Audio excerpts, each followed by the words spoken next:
Sir ನನ್ನ ಪ್ರಕಾರ ನಾನು ಇನ್ನೂ ಏನು ದಬಾಕಿಲ್ಲ ಸರ್, ಏನೂ ಮಾಡಿಲ್ಲ. ನಾನು ಹೇಳಿಲ್ವ ಅವಾಗಲೇ ರಾಮಾಚಾರಿ ನಂದು 1% ಅಷ್ಟೇ. ಜನ ಅನ್ನೋದು ಬೇಡ ನನಗೆ, ಅವ್ರು ಬಂದು ನಾನು ಮುತ್ಕೊಂಡ್ರೆ ನಂಗೆ ಒಳ್ಳೇದು. ನನಗೆ ಬೇಕಿರೋದೇ ಅದು ಸರ್.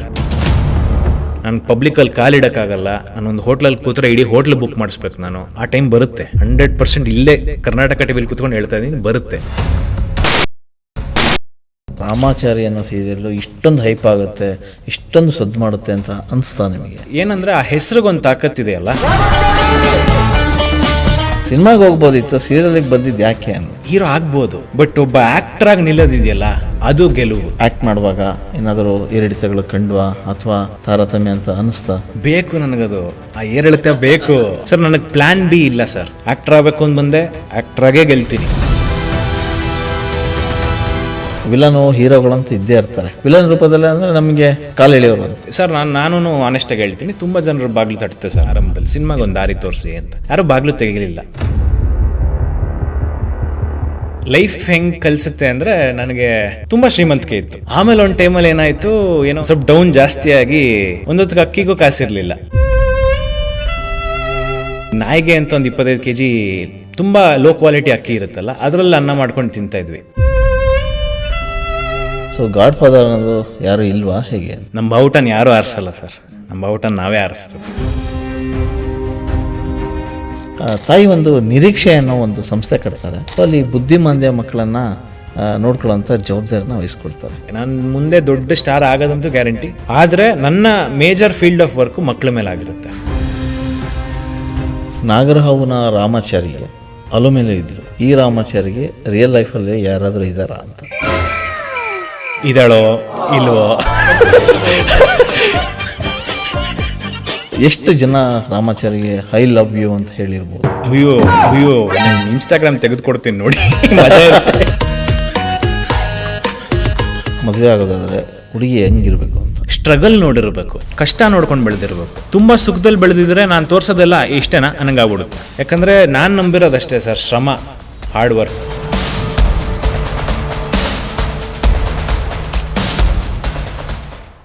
ನೀವು ಸಣ್ಣ ಆಗ್ಬೇಕಲ್ವಾ? ಅದು ಒಂದು ಉತ್ತಮ ಆಹಾರದಿಂದ ಸಣ್ಣ ಆಗ್ಬೇಕಲ್ವಾ? ಪ್ರತಿದಿನ ನಮ್ಮ ಜೀನಿ ಸ್ಲಿಮ್ ನ ಯೂಸ್ ಮಾಡಿ ಯಾವುದೇ ಸೈಡ್ ಎಫೆಕ್ಟ್ ಇಲ್ದಂಗೆ ನೀವು ಸಣ್ಣ ಆಗ್ತೀರಾ. ಕನ್ನಡ ಚಿತ್ರರಂಗದಲ್ಲಿ ನಾಗರಹಾವು ಈ ಸಿನಿಮಾ ಹೆಸರು ಕೇಳಿದರೆ ಸಾಕು ಮೈ ಜುಮ್ ಅನ್ನತ್ತೆ. ಯಾಕಂದರೆ ನಾಗರಹಾವು ಇವತ್ತಿಗೂ ಕೂಡ ಎವರ್ಗ್ರೀನ್ ಸಿನಿಮಾ ಅಷ್ಟೇ ಅಲ್ಲ, ಅದರಲ್ಲಿ ಪಾತ್ರ ಬರುತ್ತೆ ರಾಮಾಚಾರಿ ಅನ್ನೋ ಪಾತ್ರ. ಆ ರಾಮಾಚಾರಿ ಪಾತ್ರ ಕೂಡ ಅಷ್ಟೇ ತುಂಬ ಪವರ್ಫುಲ್ ಆಗಿರ್ತಕ್ಕಂಥ ಪಾತ್ರ. ಸೊ ರಾಮಾಚಾರಿ ವಿಷಯ ಯಾಕೆ ಹೇಳ್ತಿದ್ದೀವಿ ಅಂದರೆ, ನಿಮಗೆ ರಾಮಾಚಾರಿಯ ಒಂದು ಸಿನಿಮಾ ಬಂತು, ಆ ರಾಮಾಚಾರಿ ರವಿಚಂದ್ರನ್ ಸಿನಿಮಾದಲ್ಲೂ ಕೂಡ ಅಷ್ಟೇ ಆ ರಾಮಾಚಾರಿ ಪಾತ್ರ ಕೂಡ ಹಾಗೆ ಎಲ್ಲರ ಮನಸ್ಸಲ್ಲಿ ಅಚ್ಚಳಿಯದೆ ಉಳಿತು. ಅದಾದ ಮೇಲೆ ಯಶ್ ಕೂಡ ಮಿಸ್ಟರ್ ಅಂಡ್ ಮಿಸ್ಟರ್ಸ್ ರಾಮಾಚಾರಿ ಅಂತ ಸಿನಿಮಾ ಮಾಡ್ತಾರೆ. ಅಲ್ಲೂ ಕೂಡ ಎನರ್ಜಿ ಇರ್ತಕ್ಕಂಥ ಪಾತ್ರವನ್ನು ನಿರ್ವಹಿಸ್ತಾರೆ ಆ ರಾಮಾಚಾರಿ.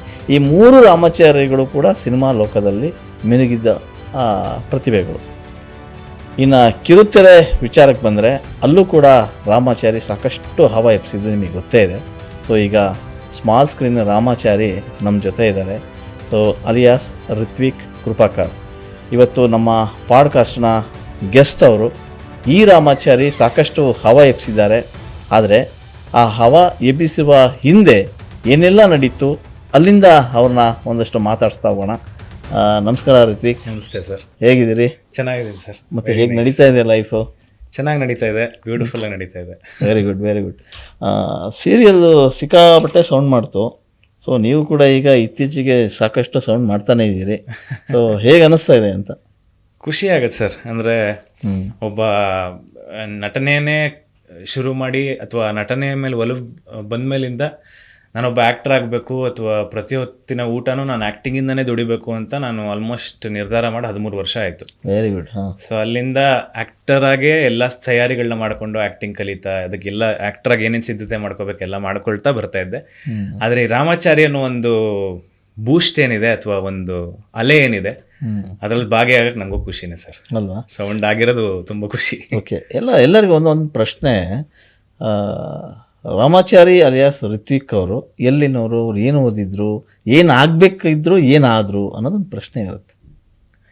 ಸೊ ನಾನು ಮೂಲತಃ ಮೈಸೂರವನು, ನಿಮ್ಮ ಮೈಸೂರು ಹುಡುಗ. ನನಗೆ ಚಿಕ್ಕ ವಯಸ್ಸಿಂದ ಒಂದು ಸೈಂಟಿಸ್ಟ್ ಆಗಬೇಕು ಅಂತ ತುಂಬ ಆಸೆ ಇತ್ತು. ಎಸ್. ಸೊ ಹಾಗಾಗಿ ಸೈನ್ಸನ್ನೇ ಓದ್ತಾ ಬಂದೆ. ನಮ್ಮಪ್ಪನ ಫೋರ್ಸ್ಗೆ ನಾನು ಒಂದು ನಾಟಕ ಮಾಡು, ರಜಾ ಇದೆಯಲ್ಲ 10th ಐ ಥಿಂಕ್, ಸಾರಿ 8ನೇ ಕ್ಲಾಸು, 8ನೇ ಕ್ಲಾಸ್ ಎಕ್ಸಾಮ್ ಮುಗಿದು ರಜಾ ಇತ್ತು, ಒಂದು ನಾಟಕ ಮಾಡು, ನಮಗೆಲ್ಲ ನಾವೆಲ್ಲ ಸಿನಿಮಾದವರು ಆರ್ಟ್ ಫೀಲ್ಡಲ್ಲಿರೋರು, ನೀನು ನೋಡೋರು ಸೈನ್ಸ್ ಅಂತ ಇದೆಯಾ, ಒಂದು ನಾಟಕ ಮಾಡಿ ನೋಡು ಅಂತ ಮಂಡ್ಯ ರಮೇಶ್ ಅವರ ನಟನಾ ಶಾಲೆಗೆ ನನ್ನ ಹಾಕಿದ್ರು, ಫೋರ್ಸ್ಫುಲಿ ಕಳಿಸಿದ್ದು. ಓಕೆ. ಸೊ ಅಲ್ಲಿ ಸೇರಿದ ಮೇಲೆ ಒಂದು ನಾಟಕ ಆಯಿತು, 2 ಆಯಿತು, 3 ಆಯಿತು, 10 ಆಯಿತು. ಸ್ಲೋ ಆಗಿ ನಟನೆ ಮೇಲೆ ಒಲವು ಬೆಳೀತಾ ಹೋಯ್ತು. ಈಗ ಹೆಂಗಾಗಿದೆ ಅಂದ್ರೆ ನಟನೆ ಬಿಟ್ಟು ಬೇರೆ ಏನು ಬೇಡ ಅನ್ನಂಗಾಗಿದೆ. ನಟನೆ ಫಿಕ್ಸ್ ಆಗಿಬಿಟ್ಟಿದೆ, Yes.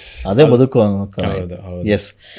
ಎಲ್ಲೋ ನೀವು 8 ವರ್ಷನೋ ಅಥವಾ 9 ವರ್ಷ ಇದ್ದಾಗ ಡೈನೋಸಾರ್ಸ್ ಸಿನಿಮಾ ನೋಡ್ತೀರಾ, ಜುರಾಸಿಕ್ ಪಾರ್ಕ್ ಅಂತೇಳಿ. ಹೌದು. ಜುರಾಸಿಕ್ ಪಾರ್ಕ್ ಸಿನಿಮಾ ನೋಡಿ ಡೈನೋಸಾರ್ಸ್ ಮೂಳೆಗಳನ್ನ ಸಂಶೋಧನೆ ಮಾಡ್ತೀನಿ ಅಂತ ಹೊಡ್ತೀರಾ. ಅವಾಗ ನಿಮಗೆ ಹುಟ್ಟಿದ್ದು ನಾನು ಸೈಂಟಿಸ್ಟ್ ಆಗಬೇಕು ಅಂತ. ಯಾಕೆ ಅದನ್ನು ಬೆನ್ನತ್ತು ಹೋಗ್ಲಿಲ್ಲ ಅಂತ? ಇಲ್ಲ, ಅದ್ರ ಬೆನ್ನತ್ತಿ ಹೋಗ್ಬೇಕು ಅಂತಾನೆ ನಾನು ಸೈನ್ಸ್ ಓದಿ BSc ಸೈನ್ಸ್ ಮಾಡಿ, ಬಟ್ BSc ಮಾಡೋಷ್ಟರಲ್ಲಿ ನಂಗೆ ಆಕ್ಟಿಂಗ್ ಮೇಲೆ ಒಲವು ಬಂದ್ಬಿಟ್ಟಿತ್ತು. ಬಟ್ ಆದ್ರೂ BSc ಮಾಡಿದ್ ನಾನು ಝೂವಾಲಜಿಲಿ, ಬಾಟ್ನಿ ಮತ್ತೆ ಬಯೋಕೆಮಿಸ್ಟ್ರಿ, ನನಗೆಲ್ಲ ಇಷ್ಟವಾದ ಸಬ್ಜೆಕ್ಟ್. ನನಗೆ ಆಕ್ಟಿಂಗ್ ಯಾವುದೋ ತೊಂದರೆ ಆಗದೆ, ನನ್ನ ನಾಟಕದ ಕ್ಲಾಸ್ ಆಗಲಿ ಅಥವಾ ನನ್ನ ಆಕ್ಟಿಂಗ್ ಜರ್ನಿಗೆ ಏನು ತೊಂದರೆ ಆಗದೆ, ನನಗೆ ಏನು ಇಷ್ಟ ಅದನ್ನು ಓದಿದ್ದೀನಿ ಸರ್. ನಂದು BSc ಆಗಲಿ ಅಥವಾ MA ಇಂಗ್ಲೀಷ್ ಆಗಲಿ ಎಲ್ಲವೂ ನನಗೆ ಇಷ್ಟ ಇರೋ ಸಬ್ಜೆಕ್ಟ್ಗಳು. ಓಕೆ. ಸೊ ಹಾಗಾಗಿ ನಾನು ಓದಿದ್ದು ಹಂಗೆ ಇತ್ತು. ಬಟ್ ಅದೇ ಆ ಜರ್ನಿ, ನಾನು ಒಬ್ಬ ಡೈನೋಸರ್ ಮೂಳೆ ಹೊಡ್ಕೋ ಪೇಲಿಯಂಟಾಲಜಿ ಅಂತ ಅದೊಂದು ಕೋರ್ಸ್ ಇದೆ. ಹೌದು. ಸೊ ಅದನ್ನ ಮಾಡಬೇಕು ಅಂತಾನೆ ಜರ್ನಿ ಶುರು ಮಾಡಿದ್ದು. ಬಟ್ ಮಂಡ್ಯ ರಮೇಶ್ ಅವರು ಹುಚ್ಚಿಡಿಸಿದ್ರು. ಆದ್ರೂ ಆ ಹುಚ್ಚು ಇಲ್ಲಿವರೆಗೆ ಕರ್ಕೊಂಡ್ ನಿಲ್ಸಿದೆಯಲ್ವಾ? ಹೌದು. ಆ ಹುಚ್ಚೆ ಇವತ್ತು ಯಶಸ್ಸಿನ ಅಲೆಯಲ್ಲಿ ತಂದು ತೇಲಿಸ್ತಾ ಇದೆ. ಓಕೆ, ಎಲ್ಲ ಸರಿ. ಇನ್ನೂ ಸ್ವಲ್ಪ ಹಿಂದಕ್ಕೆ ಹೋಗೋಣ. ಮೈಸೂರು ಲೈಫು, ಆ ಬಾಲ್ಯ ಮತ್ತೆ ಅಪ್ಪ ಅಮ್ಮ. ಸೂಪರ್. ಅಂದ್ರೆ ನಮ್ಮ ಅಪ್ಪ ಅಮ್ಮ ಇಬ್ರು ತುಂಬಾ ಸಪೋರ್ಟಿವ್ ಪೇರೆಂಟ್ಸ್ ಅಂತ ಹೇಳ್ಬೋದು. ಓಕೆ. ನನಗೆ ಏನ್ ಮಾಡ್ತೀಯಾ ಅಂದ್ರು ಮಾಡು, ನೀನ್ ಕಸ ಗುಡಿಸ್ತೀಯ ಅಂದ್ರು ನಂಗೆ ನೆಮ್ಮದಿ ಇರಬೇಕು. ಕರೆಕ್ಟ್. ಫಸ್ಟ್ ಅದು ನಿನಗೆ ಖುಷಿ ಕೊಡ್ತಾ ಇದೆ ಆ ಕೆಲಸ, ನಿನಗೆ ನೆಮ್ಮದಿ ಸಿಗ್ತಾ ಇದೆ ಅಂದ್ರೆ ಏನ್ ಬೇಕಾದ್ರೆ ಮಾಡು, ನಾವು ಸಪೋರ್ಟ್ಗೆ ಇರ್ತೀವಿ ಎಂದಿದ್ದು ಅಪ್ಪ ಅಮ್ಮ. ಇದ್ರೆ ನೆಮ್ಮದಿಯಾಗಿರ್ಬೇಕು. ಹೌದು, ಇದ್ರೆ ನೆಮ್ಮದಿಯಾಗಿರ್ಬೇಕು. ಸೊ ಮೈಸೂರಲ್ಲಿ ಬಾಲ್ಯ ಎಲ್ಲ ಚೆನ್ನಾಗಿತ್ತು ಸರ್. ಒಳ್ಳೆ ಫ್ರೆಂಡ್ಸ್ ಸಿಕ್ಕಿದ್ರು ನನಗೆ, ಅಪ್ಪ ಅಮ್ಮನ ಕಡೆಯಿಂದ ಸಪೋರ್ಟ್ ಇತ್ತು, ಒಳ್ಳೆ ಗುರುಗಳು ಸಿಕ್ಕಿದ್ರು ಕರೆಕ್ಟ್ ಟೈಮಲ್ಲಿ. ಓಕೆ. ಆ್ಯಂಡ್ ಒಂದು ಜರ್ನಿ ಹಂಗೆ ಬೆಳ್ಕೋತಾ ಬಂತು. ಆ್ಯಂಡ್ ಮೈಸೂರಲ್ಲೇ ಓದಿದೆ ಕಂಪ್ಲೀಟು. ಆ್ಯಂಡ್ ಅದೇ ಈ ಆ್ಯಕ್ಟಿಂಗಿಗೆ ಮುಂಚೆ ಬಾಲ್ಯ ಹೇಳಬೇಕು ಅಂದರೆ ನಾರ್ಮಲ್ ಎಲ್ಲರೂ ಮಿಡಲ್ ಕ್ಲಾಸ್ ಬಾಲ್ಯ ಹೇಗಿರುತ್ತೆ, ಹೇಗೆ ಬೆಳೀತಾರೆ ಅದೇ ಥರ ಬೆಳೆದೆ. ಸ್ಪೆಷಲ್ ಮೂಮೆಂಟ್ಸ್ ಅಂತ ಏನಿಲ್ಲ. ಬಟ್ ನನಗೆ ಬಾಲ್ಯದಲ್ಲಿ ಸೊ ಲೈಫ್ ಹೆಂಗೆ ಕಲಿಸುತ್ತೆ ಅಂದರೆ, ನನಗೆ ಸ್ಟಾರ್ಟಿಂಗ್ ನಾನು ಹುಟ್ಟಿದಾಗ್ಲಿಂದ ಒಂದು 6-7 ವರ್ಷದ ತನಕ ತುಂಬ ಶ್ರೀಮಂತಿಕೆ ಇತ್ತು. ಓಕೆ. ಸೊ ಹಾಗಾಗಿ ನಾವು ಲಿಟ್ರಲಿ ಹೇಳ್ಬೇಕು ಅಂದರೆ ನನಗೆ ಬೋರ್ ಆದಾಗ ನಾನು ನಮ್ಮ ಅಪ್ಪಂಗೆ ಹೇಳುವೆ, ಅಪ್ಪ ಏನಾದ್ರು ಮಾಡೋಣ, ನಂಗೆ ಪಿಜ್ಜಾ, ಅವಾಗ ಮೈಸೂರಲ್ಲಿ ಪಿಜ್ಜಾ ಇರಲಿಲ್ಲ, ಪಿಜ್ಜಾ ತಿನ್ನೋದು ಮೈಸೂರು ಹುಡುಗರಿಗೆ ಅದೊಂದು ಫ್ಯಾಷನ್.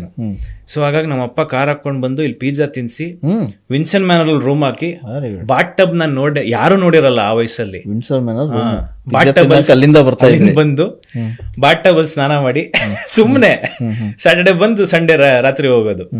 ಸೊ ಈ ಲೈಫ್ ನೋಡಿ ಆಮೇಲೆ ಒಂದು ಟೈಮಲ್ಲಿ ಏನಾಯ್ತು, ಏನೋ ಒಂದು ಸ್ವಲ್ಪ ಲೈಫಲ್ಲಿ ಏನೋ ಅಪ್ಸ್ ಅಂಡ್ ಡೌನ್ಸ್ ಇರುತ್ತಲ್ಲ, ಒಂದು ಸ್ವಲ್ಪ ಡೌನ್ ಜಾಸ್ತಿ ಆಗಿ ಒಂದೊತ್ತಿಗೆ ಅಕ್ಕಿಗೂ ಕಾಸಿರ್ಲಿಲ್ಲ.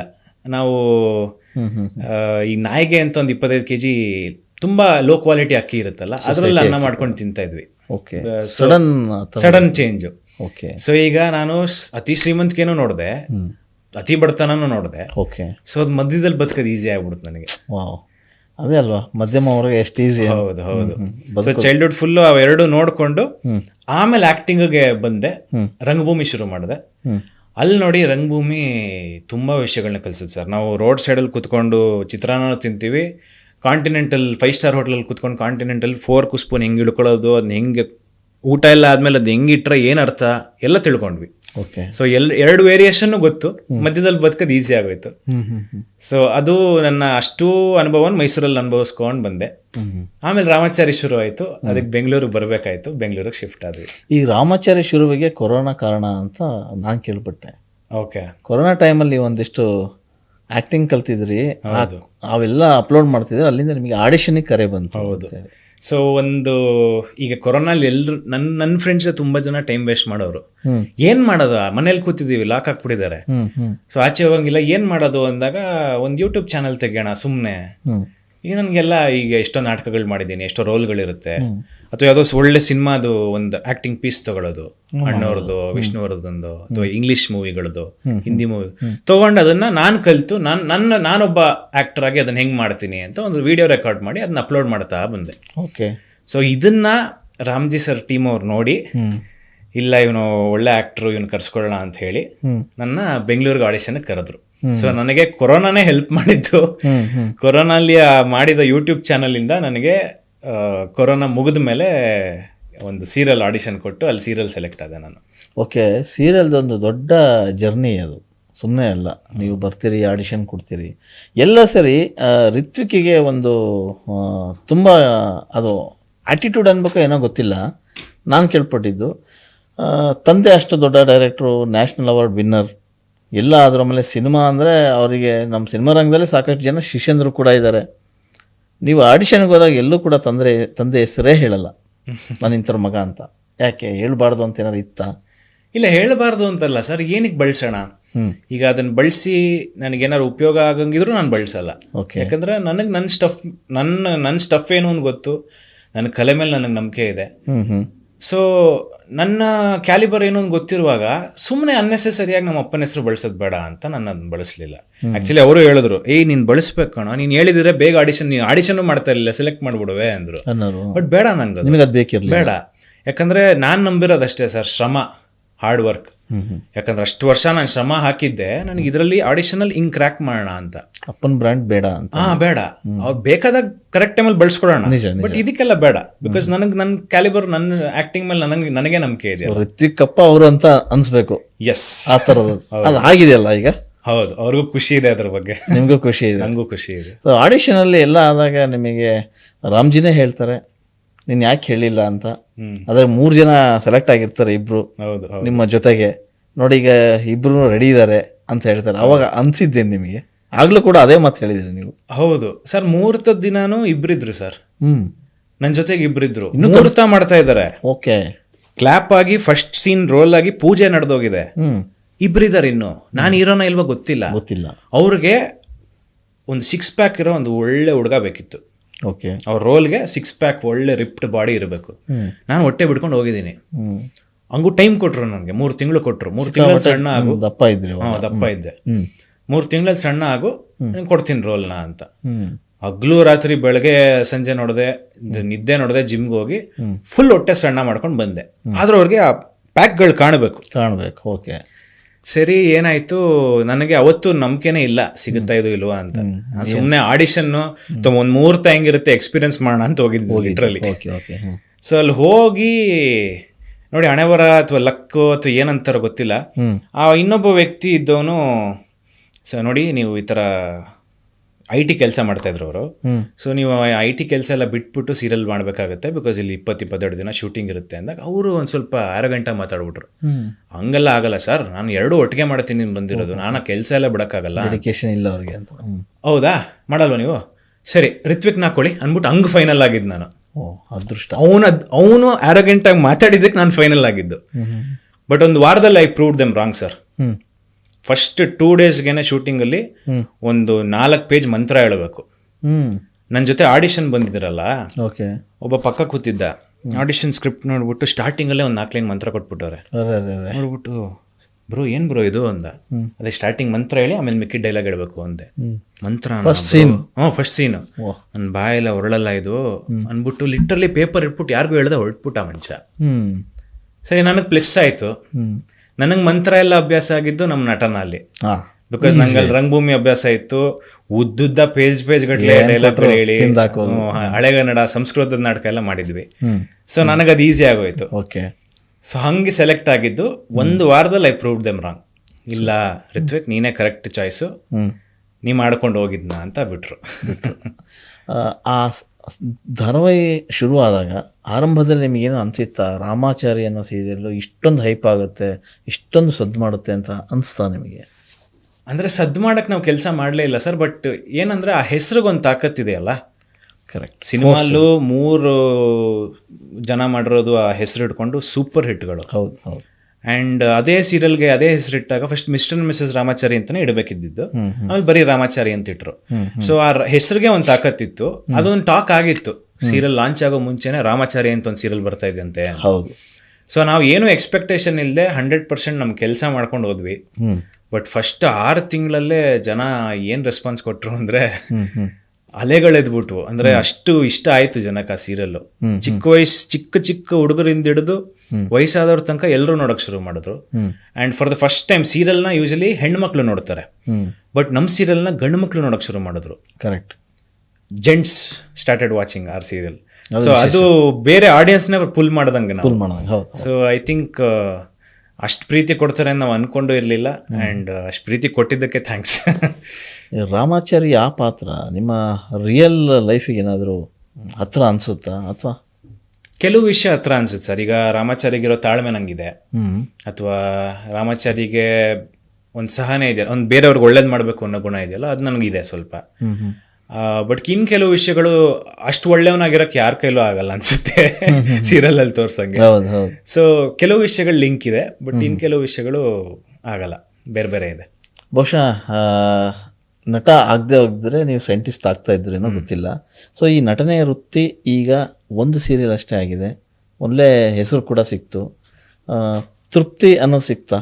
ಇಲ್ಲ ಸರ್, ತೃಪ್ತಿ ಇಲ್ಲ. ಈ ಜನ್ಮ ಸಾರಲ್ಲ ತೃಪ್ತಿಗೆ. ಅಯ್ಯೋ, ಅದಕ್ಕೆ 2-3 ಜನ್ಮ ಬೇಕು. ನಮ್ಗೂ ಮಂಡ್ಯ ರಮೇಶ್ ಸರ್ ಈಗಲೂ ಹೇಳ್ತಾ ಇರ್ತಾರೆ, ಆಲ್ಮೋಸ್ಟ್ ಆಯ್ತಲ್ಲ ಅವ್ರು ವಯಸ್ಸು 60 ಆಯ್ತು, ಅವ್ರದ್ದು ಇಂಡಸ್ಟ್ರಿಯಲ್ಲಿ ಎಕ್ಸ್ಪೀರಿಯನ್ಸ್ 40 ವರ್ಷ ಆಗೋಯ್ತು. ಈಗಲೂ ಹೇಳ್ತಾರೆ, ನಾನು ಇನ್ನೂ ಏನು ಕಲ್ತಿಲ್ಲ ಕಣೋ, ಏನು ಮಾಡಿಲ್ಲ, ನನಗೆ ಆಕ್ಟಿಂಗ್ ಪಕ್ಕಾ ಕಲಿಯಕ್ಕೆ ಒಂದು 3 ಜನ್ಮ ಬೇಕು ನನಗೆ, ಈ ಜನ್ಮ ಸಾಲಲ್ಲ ಅಂತ. ನಮ್ದು ಅದೇ ನಂಬಿಕೆ. ಬಿಕಾಸ್ ಸಾಲಲ್ಲ, ಒಂದೊಂದು ಪಾತ್ರನೂ ಬೇರೆ, ಒಂದೊಂದು ಜರ್ನಿನೂ ಬೇರೆ. ಈಗ ರಾಮಾಚಾರಿ ಅನ್ನೋದು ನಾನು 1% ತೋರಿಸಿದ್ದೀನಿ ಅಷ್ಟೇ. ನನ್ನ ಕೇಪಬಿಲಿಟಿಲಿ ನಾನು ಜಸ್ಟ್ 1% ತೋರಿಸಿದ್ದೀನಿ, ಒಂದು ಪಾತ್ರ. So I have so many other roles to do. ಇನ್ನು ಅದು ಬೆಳವಣಿಗೆ ನಿಲ್ಲದೇ ಇರೋ ಅಂತ ಒಂದು ಬೆಳವಣಿಗೆ. ಹೌದು, ಆ ಸೀರಿಯಲ್ ಅನ್ನೋದಕ್ಕಿಂತ ಹೆಚ್ಚಾಗಿ ನೀವು ರಂಗಭೂಮಿನಲ್ಲಿ ಸಾಕಷ್ಟು ಪಳಗ್ದವರು. ಸೊ ರಂಗಭೂಮಿಯಿಂದ ನೀವು ಸೀರಿಯಲ್ ಬಂದಾಗ ಆ ಎರಡು ಕೂಡ ವ್ಯತ್ಯಾಸ ಸಾಕಷ್ಟಿದೆ. ನಿಮಗೆ ಆ ಕಂಫರ್ಟ್ ಝೋನ್ ಅನ್ನೋದಿರುತ್ತೆ ಗೊತ್ತಾ, ದಿ ಬೆಸ್ಟ್ ಅನ್ನೋದು. ಹೌದು, ನನಗೆ ಅಷ್ಟು ವ್ಯತ್ಯಾಸ ಅನಿಸ್ಲಿಲ್ಲ ಸರ್. ಅಲ್ಲಿ ಚಪ್ಪಾಳೆ ಕೆಲಸ ಮಾಡ್ತಾ ಇದ್ವಿ, ಇಲ್ಲಿ ಫೋಟೋ ಕೆಲಸ ಮಾಡ್ತೀವಿ ಅಷ್ಟೇ. ಆಮೇಲೆ ನಿಮಗೆ ರಂಗಭೂಮಿನಲ್ಲಿ ಅಲ್ಲೇ ಡ್ರಾ ಅಲ್ಲೇ ಬಹುಮಾನ ಅಂದರೆ ನಿಮಗೆ ಅಲ್ಲೇ ರಿಸಲ್ಟ್ ಸಿಕ್ಕೋಗ್ಬಿಡೋದು. ಹೌದು ಅಲ್ವಾ? ಹೌದು. ಈ ಸೀರಿಯಲ್ ಅಂದರೆ ಮಾಡಿ ಆದಮೇಲೆ ಜನ ಮೆಚ್ಕೋಬೇಕು, ಆ TRP ಹೆಚ್ಚಬೇಕು, ಜನ ನೋಡಿದ್ದಾರೆ, ಜನ ಮೆಚ್ಚಿದ್ದಾರೆ ಅನ್ನೋದು ಆಗ ಗೊತ್ತಾಗ್ತದೆ. ಹೌದು. ಇಲ್ಲಿ ಒಂದು ಡೈಲಾಗ್ನ 4 ಸತಿ ಹೇಳ್ತೀವಿ, ಅಲ್ಲಿ ಇಡೀ ನಾಟಕನೇ 1 ಸತಿ ಹೇಳ್ತೀವಿ ಅಷ್ಟೇ ಅಲ್ವಾ? Correct correct. ಆಮೇಲೆ ಈ ನಟನೆ ವಿಚಾರಕ್ಕೆ ಬಂದರೆ, ಸೊ ರಂಗಭೂಮಿ ನಟನೆ ಬೇರೆ, ಅಲ್ಲಿ ನಿಮಗೆ ಇಡೀ ಸ್ಟೇಜಲ್ಲಿ ಅಡ್ಡಾಡ್ಬಿಡ್ತೀರಿ. ಇಲ್ಲಿ ಒಂದು ಚೌಕಟ್ಟೆಲ್ಲ ಕೊಟ್ಬಿಡ್ತಾರೆ, ನೋಡಪ್ಪ ಇದು ಫ್ರೇಮ್, ಈ ಫ್ರೇಮ್ ಮಾಡೋಕೆ ನೀವು ಏನು ಬೇಕೋ ಮಾಡ್ಬೋದು. ಸೊ ನಿಮಗೆ ಸುಲಭ ಅನಿಸಿದ್ದು ಯಾವುದು, ರಂಗಭೂಮಿ ಅಥವಾ ಕಿರುತೆರೆ? ಎರಡು ಸುಲಭನೇ ಸರ್. ನನಗೆ ಆ ಥರ ಡಿಫ್ರೆನ್ಸ್ ಅನಿಸ್ಲೇ ಇಲ್ಲ. ನನಗೆ ಕ್ಯಾಮ್ರಾ ಮುಂದೆ ಇಷ್ಟು ಚೌಕಟ್ಟು ಹಾಕಿ ಇಷ್ಟೆಲ್ಲ ಆ್ಯಕ್ಟ್ ಮಾಡು ಅಂದರೆ ನನಗೆ ಅದು ಕಷ್ಟನೇ ಅನಿಸ್ಲಿಲ್ಲ. ಬಿಕಾಸ್ ನಾನು ಆಲ್ರೆಡಿ ಕ್ಯಾಮ್ರಾನ ಫೇಸ್ ಮಾಡಿ ನಂದೇ ಯೂಟ್ಯೂಬ್ ಚಾನಲ್ ತೆಗೆದು ನಾನು ಬೇರೆ ಬೇರೆ ಆ್ಯಂಗಲ್ಗಳಿಟ್ಟು ಅದೆಲ್ಲ ಅಭ್ಯಾಸ ಆಗೋಗಿತ್ತು ನನಗೆ. ಆ್ಯಂಡ್ ನಮ್ಮ ಒಂದು ಸಿನಿಮಾ ಇದೆ ತಲೆದಂಡ ಅಂತ, ನಮ್ಮ ಅಪ್ಪನೇ ಪ್ರೊಡ್ಯೂಸ್ ಡೈರೆಕ್ಟ್ ಮಾಡಿರೋದು. ಸೊ ಆ ಸಿನಿಮಾ ನಾನು ಅಸಿಸ್ಟೆಂಟ್ ಡೈರೆಕ್ಟರ್ ಕೆಲಸ ಮಾಡಿದ್ದೆ. ಸೊ ನಂಗೆ ಸಿನಿಮಾ ಹೆಂಗಿರುತ್ತೆ, ಕ್ಯಾಮ್ರಾ ಅಂದ್ರೆ ಏನು, ಇಟ್ಟರೆ ಹೆಂಗೆ ಆ್ಯಕ್ಟ್ ಮಾಡಬೇಕು, ಕ್ಯಾಮ್ರಾಗೆ ಪ್ರೊಜೆಕ್ಟ್ ಮಾಡೋದು ಹೆಂಗೆ, ಸ್ಟೇಜಲ್ಲಿ ನಿಂತು ಪ್ರೊಜೆಕ್ಟ್ ಮಾಡೋದು ಹೆಂಗೆ, ಆ ವ್ಯತ್ಯಾಸ ಗೊತ್ತಾಗ್ಬಿಟ್ಟಿತ್ತು. ಸೊ ನನಗೆ ತುಂಬ ಈಸಿ ಅನಿಸ್ಬಿಡ್ತು, ನಂಗೆ ಕಷ್ಟ ಅನಿಸ್ಲಿಲ್ಲ ಸ್ವಿಚ್ ಓವರು. ಅಥವಾ ಯಾವ್ದು ಇಷ್ಟ ಅಂದರೆ ನನಗೆ ಯಾವಾಗಲೂ ರಂಗಭೂಮಿ ಇಷ್ಟ ಸರ್, ವಾಪಸ್ ಅಲ್ಲಿಗೆ ಹೋಗ್ತೀನಿ. ಸೆಳೆತ ಹಂಗೆಲ್ಲ ಅಂದರೆ ಇಲ್ಲಿ ತಪ್ಪು ಮಾಡಿದ್ರೆ ತಿದ್ಕೊಳ್ಳೋಕೆ ಅವಕಾಶ ಇದೆ, ಕರೆಕ್ಟ್. ಅಲ್ಲಿ ತಿದ್ಕೊಳ್ಳೋಕೆ ಅವಕಾಶನೇ ಇಲ್ಲ. ತಪ್ಪು ಮಾಡಿದ್ರೆ ಅದನ್ನು ಮುಚ್ಕೊಂಡು ಅದನ್ನು ಕವರ್ ಮಾಡಿಕೊಂಡು ಅದನ್ನೇ ಹೊಸದಾಗಿ ಏನೋ ಹೊಸದು ಅಂತ ಕ್ರಿಯೇಟ್ ಮಾಡ್ಕೊಂಡು ಮುಂದೆ ಹೋಗ್ಬೇಕು. ಸೊ ಅದು ಅದ್ರ ಮಜಾ. ಅಲ್ಲಿ ಇನೋವೇಷನ್ಗೆ ಜಾಸ್ತಿ ಜಾಗ ಇದೆ, ಇಲ್ಲಿ ಫಿಕ್ಸ್ಡ್ ಎಲ್ಲ ಇಷ್ಟಿಷ್ಟೇ ಅಂತ. ಎಸ್, ಈ ಜನಪ್ರಿಯತೆ ಅನ್ನೋದು ಸುಮ್ಮನೆ ಸಿಗಲ್ಲ, ಅದು ಅದರ ಹಿಂದೆ ಶ್ರಮ ಇರುತ್ತೆ. ಯಾಕಂದರೆ ನೀವು 4-5 ವರ್ಷ ರಂಗಭೂಮಿಯಲ್ಲಿ ಇದ್ದು ಅಲ್ಲಿ ಸಾಕಷ್ಟು ಕಲಿತು ಅದರಿಂದ ಸೀರಿಯಲ್ಗೆ ಬಂದು ಇಲ್ಲಿ ಆ ಉಳಿಸ್ಕೊಳ್ಳೋದು ಇದೆಯಲ್ಲ ನಟನೆ ಅನ್ನೋದು, ಆ ಉಳಿಸ್ಕೊಂಡು ಮತ್ತೆ ಗೆಲ್ಲೋದು ಅದು ತುಂಬ ಕಷ್ಟದ ಕೆಲಸ. ಸೊ ನೀವು ಸಕ್ಸಸ್ ಆದ್ರಿ ರಾಮಾಚಾರಿ ಮೂಲಕ. ಸಕ್ಸಸ್ ಬಂದಾಗ ಒಂದು ರೀತಿ ಏನೋ ಉತ್ತುಂಗಕ್ಕೆ ಇರೋದು ಕಾಮನ್ ಎಲ್ಲರೂ. ಈ ರಿತ್ವಿಕ್ ಹಾಗೇ ಇದ್ದಾರೆ, ನಾವು ನೋಡ್ದಂಗೆ ಗಮನಿಸ್ದಂಗೆ ಅವ್ರು ಆ ಕಡೆ ಈ ಕಡೆ ಇಲ್ಲ, ಆ್ಯಸ್ ಯೂಶುವಲ್. ಹೇಗೆ ಅಂತ ಅದು ಹಾಗೆ ಸರ್. ಅಂದರೆ ಅದನ್ನು ತೋರಿಸಿ ಏನು ಪ್ರಯೋಜನ ಆಗುತ್ತೆ? ಈಗ ನನಗಿರೋ ಸಕ್ಸಸ್ಗೆ ಅಥವಾ ನಂಗಿರೋ ಫೇಮ್ಗೆ ನಾನು ಅದನ್ನ ತೋರಿಸ್ಕೊಂಡು ಓಡಾಡಬಹುದು, ಅಹಂಕಾರ ಈಗೋ ಅದೆಲ್ಲ ತೋರಿಸ್ಕೊಂಡು ಓಡಾಡಬಹುದು. ಬಟ್ ಏನ್ ಸಿಗುತ್ತೆ ಅದರಿಂದ? ಏನೂ ಸಿಗಲ್ಲ. ಸೊ ಐ ಥಿಂಕ್ ದಟ್ ನೀವೆಷ್ಟು ಸಿಂಪಲ್ ಆಗಿ ಸರಳವಾಗಿರ್ತೀರಾ ಅಷ್ಟು ನೀವು ಕಲಿತಾ ಹೋಗ್ತೀರಾ, ಹೊಸ ವಿಷಯಗಳು ಒಳಗೋಗ್ತಾ ಹೋಗುತ್ತೆ. ನೀವು ಯಾವಾಗ ಅಹಂಕಾರ ಈಗೋ ಅಂತ ತುಂಬಿಸ್ಕೊಂಡ್ಬಿಡ್ತೀರಾ, ಬ್ಲಾಕ್ ಆಗ್ಬಿಡುತ್ತೆ ಅಷ್ಟೇ. ಓಕೆ. ಅದಕ್ಕೆ ಒಂದು ಶ್ಲೋಕ ಇದೆ, ಅದಂಗೆ ಹೇಳ್ತೀನಿ. ಹೇಳಿ. ಆಮೇಲೆ ಯಾವತ್ತಾದ್ರೂ ನಿಮಗೆ ಸೀರಿಯಲ್ ಮಾಡುವಾಗ ಬೇಕು ಬೇಡ ಅಂತ ಅನ್ಸಿದ್ದು, ಸಾಕಪ್ಪ ಇದು? ಇಲ್ಲ, ನಾನು ಬದುಕಿರೋದೇ ನನಗೆ ಕ್ಯಾಮ್ರಾ ರೋಲ್ ಆದ್ರೆ ಸಾಕು, ನಾನು ಜೀವಂತವಾಗಿರ್ತೀನಿ. ನನಗೆ ಸಾಕು ಅನ್ನೋದು ಸರ್. ಅವರು ಸೀರಿಯಲ್ ಹೆಂಗೆ ಅಂದ್ರೆ ದುಡ್ಡು ಕೊಟ್ಬಿಟ್ಟು ಆಕ್ಟಿಂಗ್ ಪ್ರಾಕ್ಟೀಸ್ ಮಾಡಕ್ ಕಳ್ಸವ್ರೆ ನಮ್ಮನ್ನ. ದುಡ್ಡು ಕೊಡ್ತಾವ್ರೆ, ದಿನ ಬಂದು ಆಕ್ಟಿಂಗ್ ಪ್ರಾಕ್ಟೀಸ್ ಮಾಡ್ಕೊಂಡು ಹೋಗು ಅಂತಾನು ಹೇಳ್ತಾವ್ರೆ. ನಾನು ಆ ತರ ತಗೊಳ್ಳೋನು ಅದನ್ನ. ನನಗದು ಸ್ಟ್ರೆಸ್ ಅನ್ಸಲ್ಲ ಅಥವಾ ಸುಸ್ತಾಗಲ್ಲ, ನನಗದು ಖುಷಿ. ನನಗೆ ಮನೇಲಿ ಕೂರ್ಸೋರು ಹಿಂಸೆ ನನಗೆ. ಕ್ಯಾಮ್ರಾ ಮುಂದೆ ಲೈಟ್ ಆನ್ ಆದ್ರೆ ಖುಷಿ. ಎಸ್, ಸುಖವಾಗಿರ್ತೀನಿ, ಆರಾಮಾಗಿರ್ತೀನಿ. ಓಕೆ, ಅದೇನೋ ಮಂತ್ರ ಹೇಳ್ತೀನಿ ಅಂತ ಹೇಳಿ. ಎಸ್, ಅದು ಯಾವ್ದು ಆಕ್ಚುಲಿ? ಅದು ವೇದದ್ದು.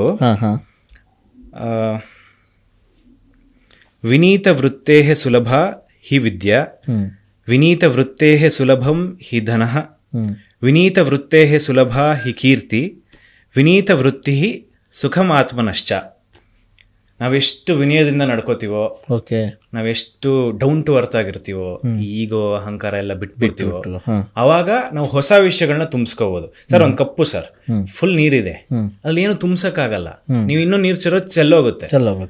ನಾನು ಹೇಳೋದು, ಆ ಕಪ್ಪು ಚೆಲ್ಬಿಡಿ. ಈಗ ರಾಮಾಚಾರಿ ಒಂದು ಪಾತ್ರ ಕಟ್ಟಕ್ಕೆ ನಾನು ಅದರದ್ದು ಗೆಸ್ಚರು, ಪೋಸ್ಚರು, ಹೆಂಗ್ ಮಾತಾಡಬೇಕು, ರಾಮಾಚಾರಿಗೆ ಲೆಫ್ಟ್ ಹ್ಯಾಂಡ್ ಬಳಸ್ತೀನಿ ನಾನು. ಗಮನಿಸಿದ್ರೆ ಲೆಫ್ಟ್ ಹ್ಯಾಂಡ್ ಜಾಸ್ತಿ ಬಳಸ್ತೀನಿ, ಲೆಫ್ಟ್ ಅಲ್ಲಿ ಬರೀತೀನಿ. ಅದು ಆ ಪಾತ್ರದ ಟ್ರೇಡ್. ನಾ ಅದಕ್ಕೆ ಅಂತ ಮಾಡಿರೋದು. ಅದನ್ನ ಅದ್ ಮಾಡೋ ಬರ್ದಲ್ಲಿ ನಾನು ಲೆಫ್ಟ್ ಹ್ಯಾಂಡ್ ಅಲ್ಲಿ ಬರೆಯೋಕ್ಕೂ ಕಲ್ತ್ಬಿಟ್ಟೆ. ಓಕೆ, ಸೊ ಈಗ ಅದು ರಾಮಾಚಾರಿದು ನಾನು ಒಂದು ಕಪ್ಪಲ್ಲಿ ಫುಲ್ ತುಂಬಿಸಿದ್ದೀನಿ.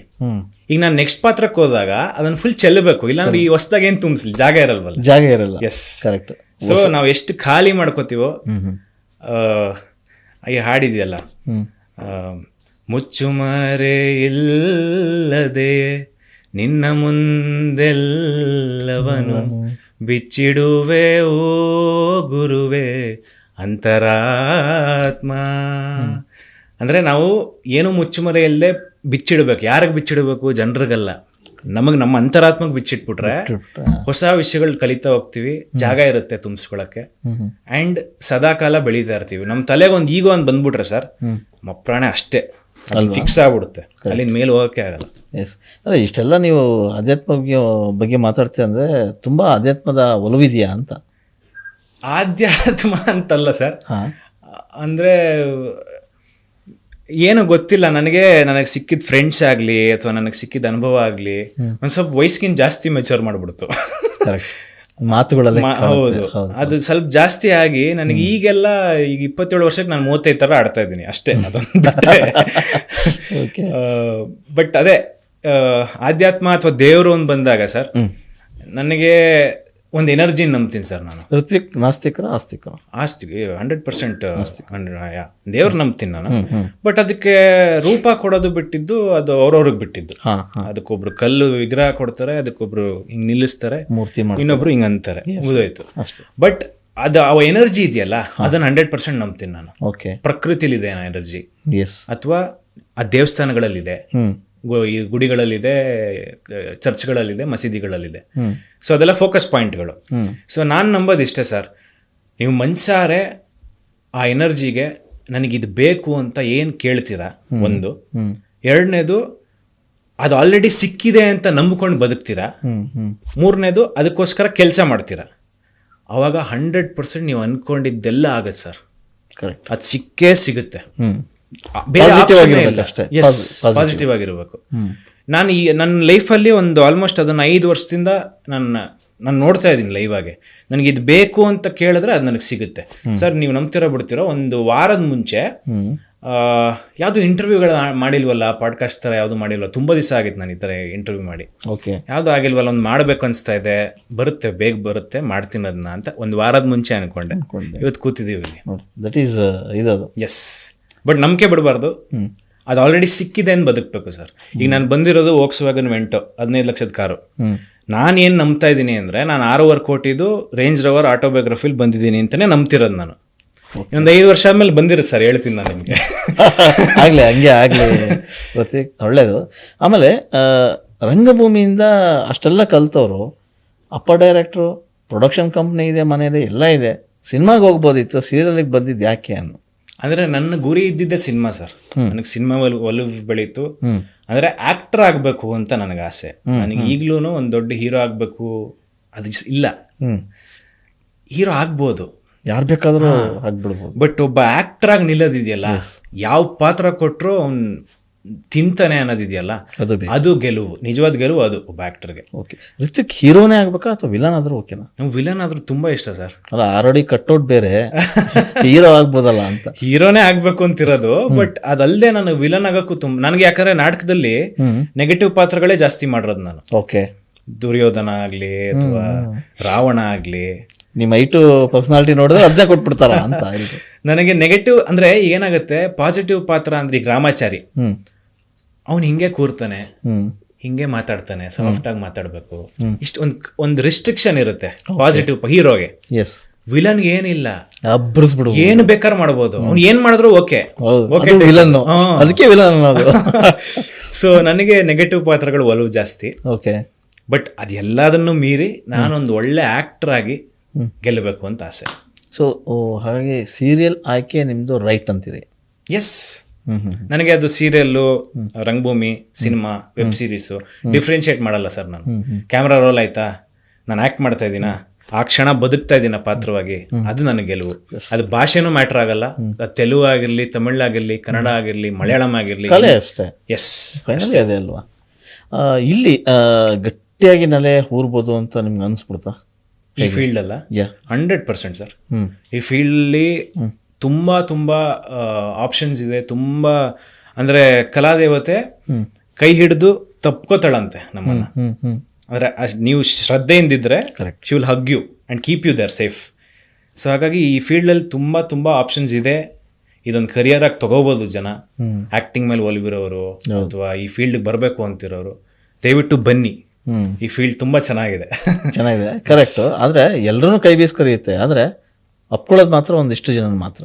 ನೀವು ಹೇಳ್ದಂಗೆ ಶ್ರದ್ಧೆ, ಭಕ್ತಿ, ಪ್ರಯತ್ನ, ತಾಳ್ಮೆ, ಸಹನೆ ಇವೆಲ್ಲ ಇದ್ರೆ ಮಾತ್ರ ಕಲೆ, ಇಲ್ಲಾಂದ್ರೆ ಬಹಳ ಕಷ್ಟ. ಎಲ್ಲ ಸರಿ. ಒಂದಿಷ್ಟು ಜನಗಳಿಗೆ ಬಂದಾಗ ಆರಂಭದಲ್ಲಿ ಏರಿಳಿತಗಳಾಗ್ತವೆ, ಅವಮಾನಗಳಾಗ್ತವೆ, ಕೆಟ್ಟ ಅನುಭವಗಳಾಗ್ತವೆ. ರಿತ್ವಿಕ್ಕಿಗೆ ಇಲ್ಲಿ ಬಂದಾಗ ಯಾವತ್ತಾದರೂ ಸಣ್ಣ ಅವಮಾನ ಆಗಿರ್ಬೋದು, ಕೆಟ್ಟ ಘಟನೆಗಳಾಗಿರ್ಬೋದು ಆಯ್ತಾ ಸರ್? ಅಂದ್ರೆ ನನ್ನ ಲೈಫಲ್ಲಿ ಆಗಿದೆ, ಬಟ್ ಈ ಸೀರಿಯಲ್ಗೆ ಬಂದ್ಮೇಲೆ ಏನು ಆ ಥರ ಆಗಿಲ್ಲ.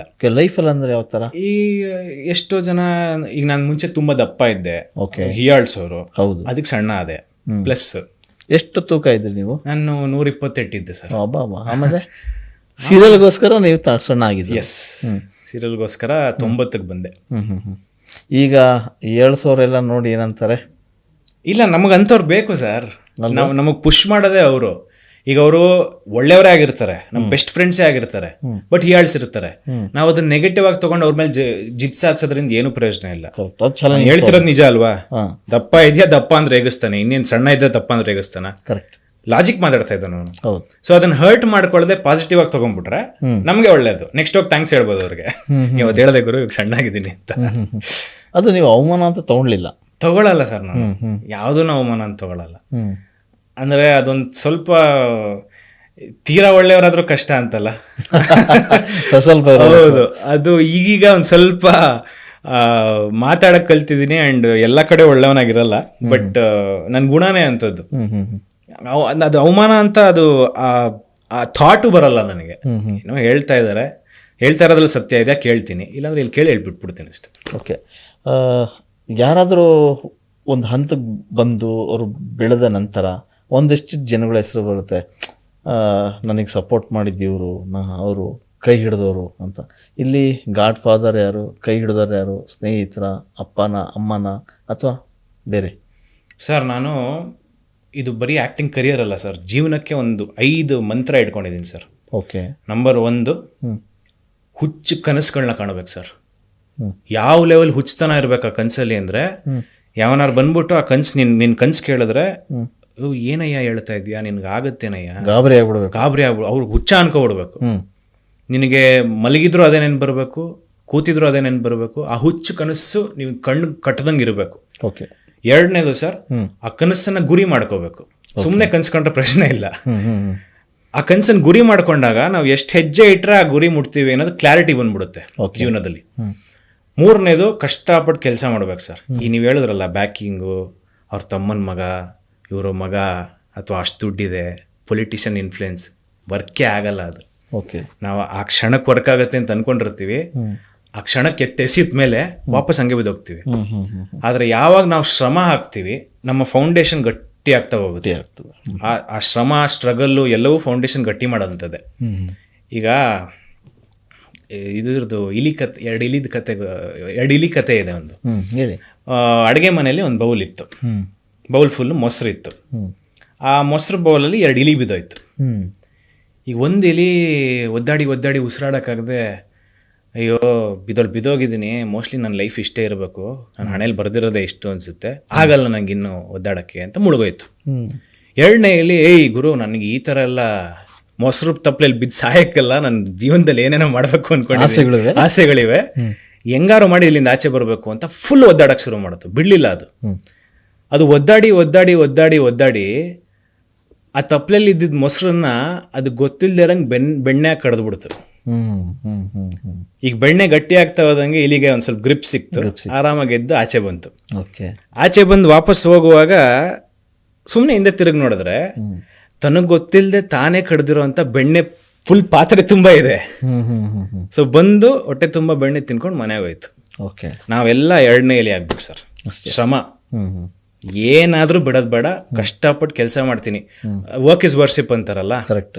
ಅಂಡ್ ವೃತ್ತಿನೇ ದೇವರು ಅಂತ ನಮ್ಮ ಬಸವಣ್ಣವರು ಹೇಳಿದಾರಲ್ಲ, ನನಗೆ ಅದೇ ಮ್ಯಾಟ್ರ್ ಆಗೋದು. 4ನೇದು, ಅದು ಲಕ್ ಅಂತ ಕರಿತಿರೋ ಅಥವಾ ಟೈಮ್ ಅಂತ ಕರಿತಿರೋ ಗೊತ್ತಿಲ್ಲ, you have to be at the right place with the right people at the right time with the right opportunity. Correct. ಅದ್ ಮಾಡದೆ ನೀವೇನ್ ಪ್ರಯತ್ನ ಪಡ್ತಾರೋ ಆಗ್ತಾ ಇರಲ್ಲ. ಕೆಲವು ಸತಿ ಬರದಾಡ್ತಿರ್ತೀವಿ, ಎಲ್ಲ ಕರೆಕ್ಟಾಗಿ ಮಾಡ್ತಾ ಇರ್ತೀವಿ, ಶ್ರಮ ಆಗ್ತಾ ಇರ್ತೀವಿ, ಸಿಗ್ತಾ ಇರಲ್ಲ. ಬಟ್ ಅದಕ್ಕೊಂದು ಟೈಮ್ ಅಂತ ಬರುತ್ತೆ. 5ನೇದು, ಅಲ್ಲಿ ತನಕ ತಾಳ್ಮೆಯಿಂದ ಕಾಯ್ಬೇಕು. ಎಸ್. ಈಗ ನೀವೇನು 5 ಮಂತ್ರಗಳು ಹೇಳಿದ್ರಿ, ಆ 5 ಮಂತ್ರದಲ್ಲಿ ಫಸ್ಟ್ನೇದು ಹುಚ್ಚು ಕನಸು. ಹೌದು, ಹುಚ್ಚು ಕನಸು ಕಂಡ್ರೆ. 2ನೇದು ಗುರಿ ಬೆನ್ನ ಹತ್ಕೊಂಡ್ ಬಂದ್ರಿ. 3ನೇದು 2ನೇ ಇಲಿ ಆಗಿದ್ದೀರ ಅಲ್ವಾ? ಫಸ್ಟ್ನೇ ಇಲಿ ಬಿಟ್ಟಾಕು, 2ನೇ ಇಲಿ ಆಗೋಯ್ದ್ರಿ. 4ನೇದು ಆ ಟೈಮ್ ಬರಬೇಕು. ಟೈಮ್ ಬಂದಿದೆ ಕೂಡ. ಇನ್ನು 5ನೇದು ತಾಳ್ಮೆ ಇರಬೇಕು. ಅದು ಇದೆ. ಸೊ ಇನ್ನು 2 ಸ್ಟೆಪ್ ಇದೆಯಾ ನಿಮ್ಮ ಲೈಫಲ್ಲಿ? ಈಗ ನನ್ನ ಲೈಫಲ್ಲಿ ಈಗ ನಾನು ಸಿನಿಮಾ ಇಂಡಸ್ಟ್ರಿ ಕಾಲಿಡಬೇಕು ಅಂದರೆ ನನಗೆ ಮೊದಲನೇ ಹೆಜ್ಜೆನೇ ವರ್ಕ್ ಆಗಬೇಕು ಅಂತ. ಈಗ ಒಂದು ಸೀರಿಯಲ್ ಮಾಡೋಕ್ಕೆ ಸರ್ ನಾನು 13 ವರ್ಷ ಕೆಲಸ ಮಾಡಿದ್ದೀನಿ. ಈ ಸೀರಿಯಲಲ್ಲಿ ಒಂದೊಂದು ಶಾರ್ಟ್ಗೆ ಓಕೆ ಮಾಡ್ತೀನಿ, ಅಥವಾ ಎಷ್ಟು ಚೆನ್ನಾಗಿ ಹೇಳ್ತಾನೆ ಡೈಲಾಗು, ಎಷ್ಟು ಚೆನ್ನಾಗಿ ಆ್ಯಕ್ಟ್ ಮಾಡ್ತಾನೆ, ಶ್ರಮ ಇದೆ. ಆ ಶ್ರಮ ನನಗೆ ಗೊತ್ತು, ಜರ್ನಿ. ಸೊ 13 ವರ್ಷ ಕೆಲಸ ಮಾಡಿ ನಂಗೆ ಒಂದು ಸೀರಿಯಲಲ್ಲಿ ಗೆಲ್ತಾ ಇದ್ದೀನಿ ಅಂದಮೇಲೆ ಒಂದು ಸಿನಿಮಾಗೆ ನಾನು ಇನ್ನೆಷ್ಟು ಕೆಲಸ ಮಾಡಬೇಕು ಅಲ್ವಾ? ಅದ್ರ ಎಫರ್ಟೇ ಬೇರೆ, ಅದ್ರ ಸ್ಟ್ರಗಲ್ಲೇ ಬೇರೆ. ಅದೆಲ್ಲವೂ ಹಾಕ್ತಾನೆ ಇದ್ದೀನಿ ನಾನು. ನನಗೀಗ ಸೀರಿಯಲ್ ಜೊತೆಗೆ ನಾನು ಡ್ಯಾನ್ಸ್ ಕ್ಲಾಸ್ಗೆ ಹೋಗ್ತೀನಿ, ಜಿಮ್ಗೆ ಹೋಗ್ತೀನಿ, ಮಾರ್ಷಲ್ ಆರ್ಟ್ ಕ್ಲಾಸ್ಗೆ ಹೋಗ್ತೀನಿ, ಎಲ್ಲವೂ ಅದ್ರ ತಯಾರಿ ನಡೀತಾನೆ ಇದೆ. ಸೊ ರೆಡಿ ಇದ್ದೀನಿ, ರಾಕೆಟ್ ರೆಡಿ ಇದೆ. ಬೇಕಷ್ಟೇ. ಬಹಳ ಜನ ಇರ್ತಾರೆ ಅಂತ ಇದಾರೆ, ರೆಡಿ ಇದಾರೆ. ಅದು ಆ ರಾಕೆಟ್ ಹೇಗಿದೆ ಅನ್ನೋದು ಈಗ ಆಲ್ರೆಡಿ ಗೊತ್ತಾಗಿದೆ. ಎಷ್ಟು ಎತ್ತರಕ್ಕೆ ಹೋಗೋದ ಅನ್ನೋದು ಕಾಯ್ಬೇಕು ಅಲ್ವಾ? ಎಸ್. ನೀವು ಸೀರಿಯಲ್ನಲ್ಲಿ ಬಂದ್ರಿ, ಲೈಫಲ್ಲಿ ಯಾವತ್ತಾದ್ರೂ ಏನಾದರೂ ಒಂದು ರಾಂಗ್ ಡಿಸಿಷನ್ ಅಂತ ತೊಗೊಂಡಿದ್ದೀಯಾ? ಅಂದರೆ ನಾನು ಅದೊಂದು ಮಾಡಬಾರ್ದಾಗಿತ್ತು, ಮನೇಲಿ ಬೈಸ್ಕೊಂಡಿದ್ದು. ಮನೇಲಿ ತುಂಬಾ ಸತಿ ಬೈಸ್ಕೊಂಡಿದ್ದೀನಿ, ಸಣ್ಣ ಪುಟ್ಟ ವಿಚಾರ. ಬಟ್ ಆ ಥರ ಲೈಫಲ್ಲಿ ಬೇರೆ ರಾಂಗ್ ಸ್ಟೆಪ್ ಇಟ್ಟೆ, ರಾಂಗ್ ಡಿಸಿಷನ್ ಇಲ್ಲ. ನಂಗೆ ನಮ್ಮ ಅಪ್ಪ ಅಮ್ಮನೂ ಪದೇ ಹೇಳ್ತಾ ಇರ್ತಾರೆ ಅದನ್ನ, ನೀನು ಸರಿಯಾದ ನಿರ್ಧಾರ ತಗೋ, ತಪ್ಪು ನಿರ್ಧಾರ ತಗೋ, ನಿರ್ಧಾರ ನಿಂದಾಗಿರ್ಬೇಕು, ಯಾರ್ದು ಒಪಿನಿಯನ್ ಕೇಳಬೇಡ. ತಪ್ಪು ಮಾಡ್ದ, ಇನ್ನೂ ಲೈಫ್ ಇದೆ ನಿನ್ಗೆ, ಕಲ್ತ್ಕೊಂಡು ಮುಂದೆ ಹೋಗು, ನೆಕ್ಸ್ಟ್ ಟೈಮ್ ಆ ತಪ್ಪು ಮಾಡಬೇಡ ಅಂತ. ಸೊ ನನಗೆ ರಾಂಗ್ ಡಿಸಿಷನ್ಸ್ ನಾನು ಅದು ನೋಡೋದೇ ಇಲ್ಲ, ಜಸ್ಟ್ ಡಿಸಿಷನ್ ಅಷ್ಟೇ. ಅದು ರಾಂಗ್ ಆಯ್ತಾ, ನೆಕ್ಸ್ಟ್ ಟೈಮ್ ಆ ತಪ್ಪು ಮಾಡೋದೇ ಇರ್ತೀನಿ. ಒಟ್ಟು ಡಿಸಿಷನ್ ಬಗ್ಗೆ ಭಾಳ ಎಚ್ಚರಿಕೆಯಿಂದ ಇರ್ತೀರಿ. ಹೌದು ಸರ್. ಓಕೆ. ಈಗ ಲೈಫ್ ಒಂದ್ಸರಿ ಹಿಂಗೆ ತಿರುಗಿ ನೋಡಿದಾಗ ಏನು ಅನಿಸುತ್ತೆ? ಋತ್ವಿಕ್, ತುಂಬ ಖುಷಿ ಆಗುತ್ತೆ. ಅಂದರೆ ಒಬ್ಬ ಆ್ಯಕ್ಟರ್ಗೆ ಜನರ ಪ್ರೀತಿ ಅಥವಾ ಚಪ್ಪಾಳೆ ಅಥವಾ ಇದೇನು ಸಿಗ್ತಾ ಇದೆಯಲ್ಲ, ಇದು ಇದಕ್ಕೋಸ್ಕರನೇ ಕೆಲಸ ಮಾಡ್ತಾ ಇರ್ತಾವೆ ನಾವು. ಈಗ ನನಗೆ ಒಂದು ಕಡೆ ನೀವೊಂದು 10 ಕೋಟಿ ಕೊಟ್ಬಿಟ್ಟು ಇನ್ನೊಂದು ಕಡೆ ಜನರ ಪ್ರೀತಿ ಕೊಟ್ಟರೆ ಅದು ಆಮೇಲೆ ಮಾಡ್ಕೊಳ್ಳೋಣ ನಾವೇ ಅಂದ್ಬಿಟ್ಟು ಇಲ್ಲಿ ಓಡ್ಬಿಟ್ಟಿರ್ತೀನಿ ನಾನು. So any actor for that matter, ಬೇಸಲ್ಲಿ ಅವನ ಅಂತರಾಳದಲ್ಲಿ ಅವನ ಜನರ ಒಲವುಗೋಸ್ಕರ ಕೆಲಸ ಮಾಡ್ತಾ ಇರ್ತಾನೆ, ಅದನ್ನೇ ಕಾಯ್ತಾ ಇರ್ತಾನೆ ಅವನು. ಸೊ ನಂಗೆ ಅದೆಲ್ಲ ತುಂಬ ಎಕ್ಸ್ಟ್ರೀಮಲ್ಲಿ ಸಿಕ್ಕಿರೋದ್ರಿಂದ ಇದೊಂದು ಸೀರಿಯಲಿಂದ ತುಂಬ ಖುಷಿ ಇದೆ ಸರ್. ಐ ಆಮ್ ಬ್ಲೆಸ್ಡ್ ಅಂತ ಹೇಳ್ಬೋದು. ಒಳ್ಳೆ ಆಪರ್ಚುನಿಟಿ, ಒಳ್ಳೆ ಪ್ಲ್ಯಾಟ್ಫಾರ್ಮ್ ನನಗೆ ರಾಮಾಚಾರಿ ಅನ್ನೋದು. ಮೈಲ್ ಸ್ಟೋನ್, ಅದು ಮೊದಲನೇ ಮೈಲ್ ಸ್ಟೋನು. ಅಲ್ಲಿಂದ ನನಗೆ ಎಷ್ಟೋ ಈಗ ಸೋಷಿಯಲ್ ಮೀಡಿಯಲ್ಲಿ ಎಷ್ಟೋ ಫ್ಯಾನ್ ಪೇಜ್ಗಳು, ಫ್ಯಾನ್ಸು ಅಥವಾ ಸಿಗೋದಾಗಲಿ ಅಥವಾ ಮನೆ ಹತ್ರ ಬರೋದಾಗಲಿ. ಮೊನ್ನೆ ನನ್ನ ಬರ್ಡೇಗೆ ಅದು ಒಂದು 15-20 ಗಿಫ್ಟ್ ಕಳ್ಸವ್ರೆ. ಎಲ್ಲೆಲ್ಲಿಂದನೂ ಬಂದಿದೆ. ಬಿಜಾಪುರಿಂದ ಬಂದಿದೆ ಒಂದು ಗಿಫ್ಟು ನೋಡಿ, ಯಾವುದೋ ಫ್ಯಾನ್ ಪೇಜ್ ಅವ್ರು ಕಳ್ಸಿರೋದು. ಅಡ್ರೆಸ್ ಹೆಂಗ್ ಸಿಕ್ತು ಗೊತ್ತಿಲ್ಲ.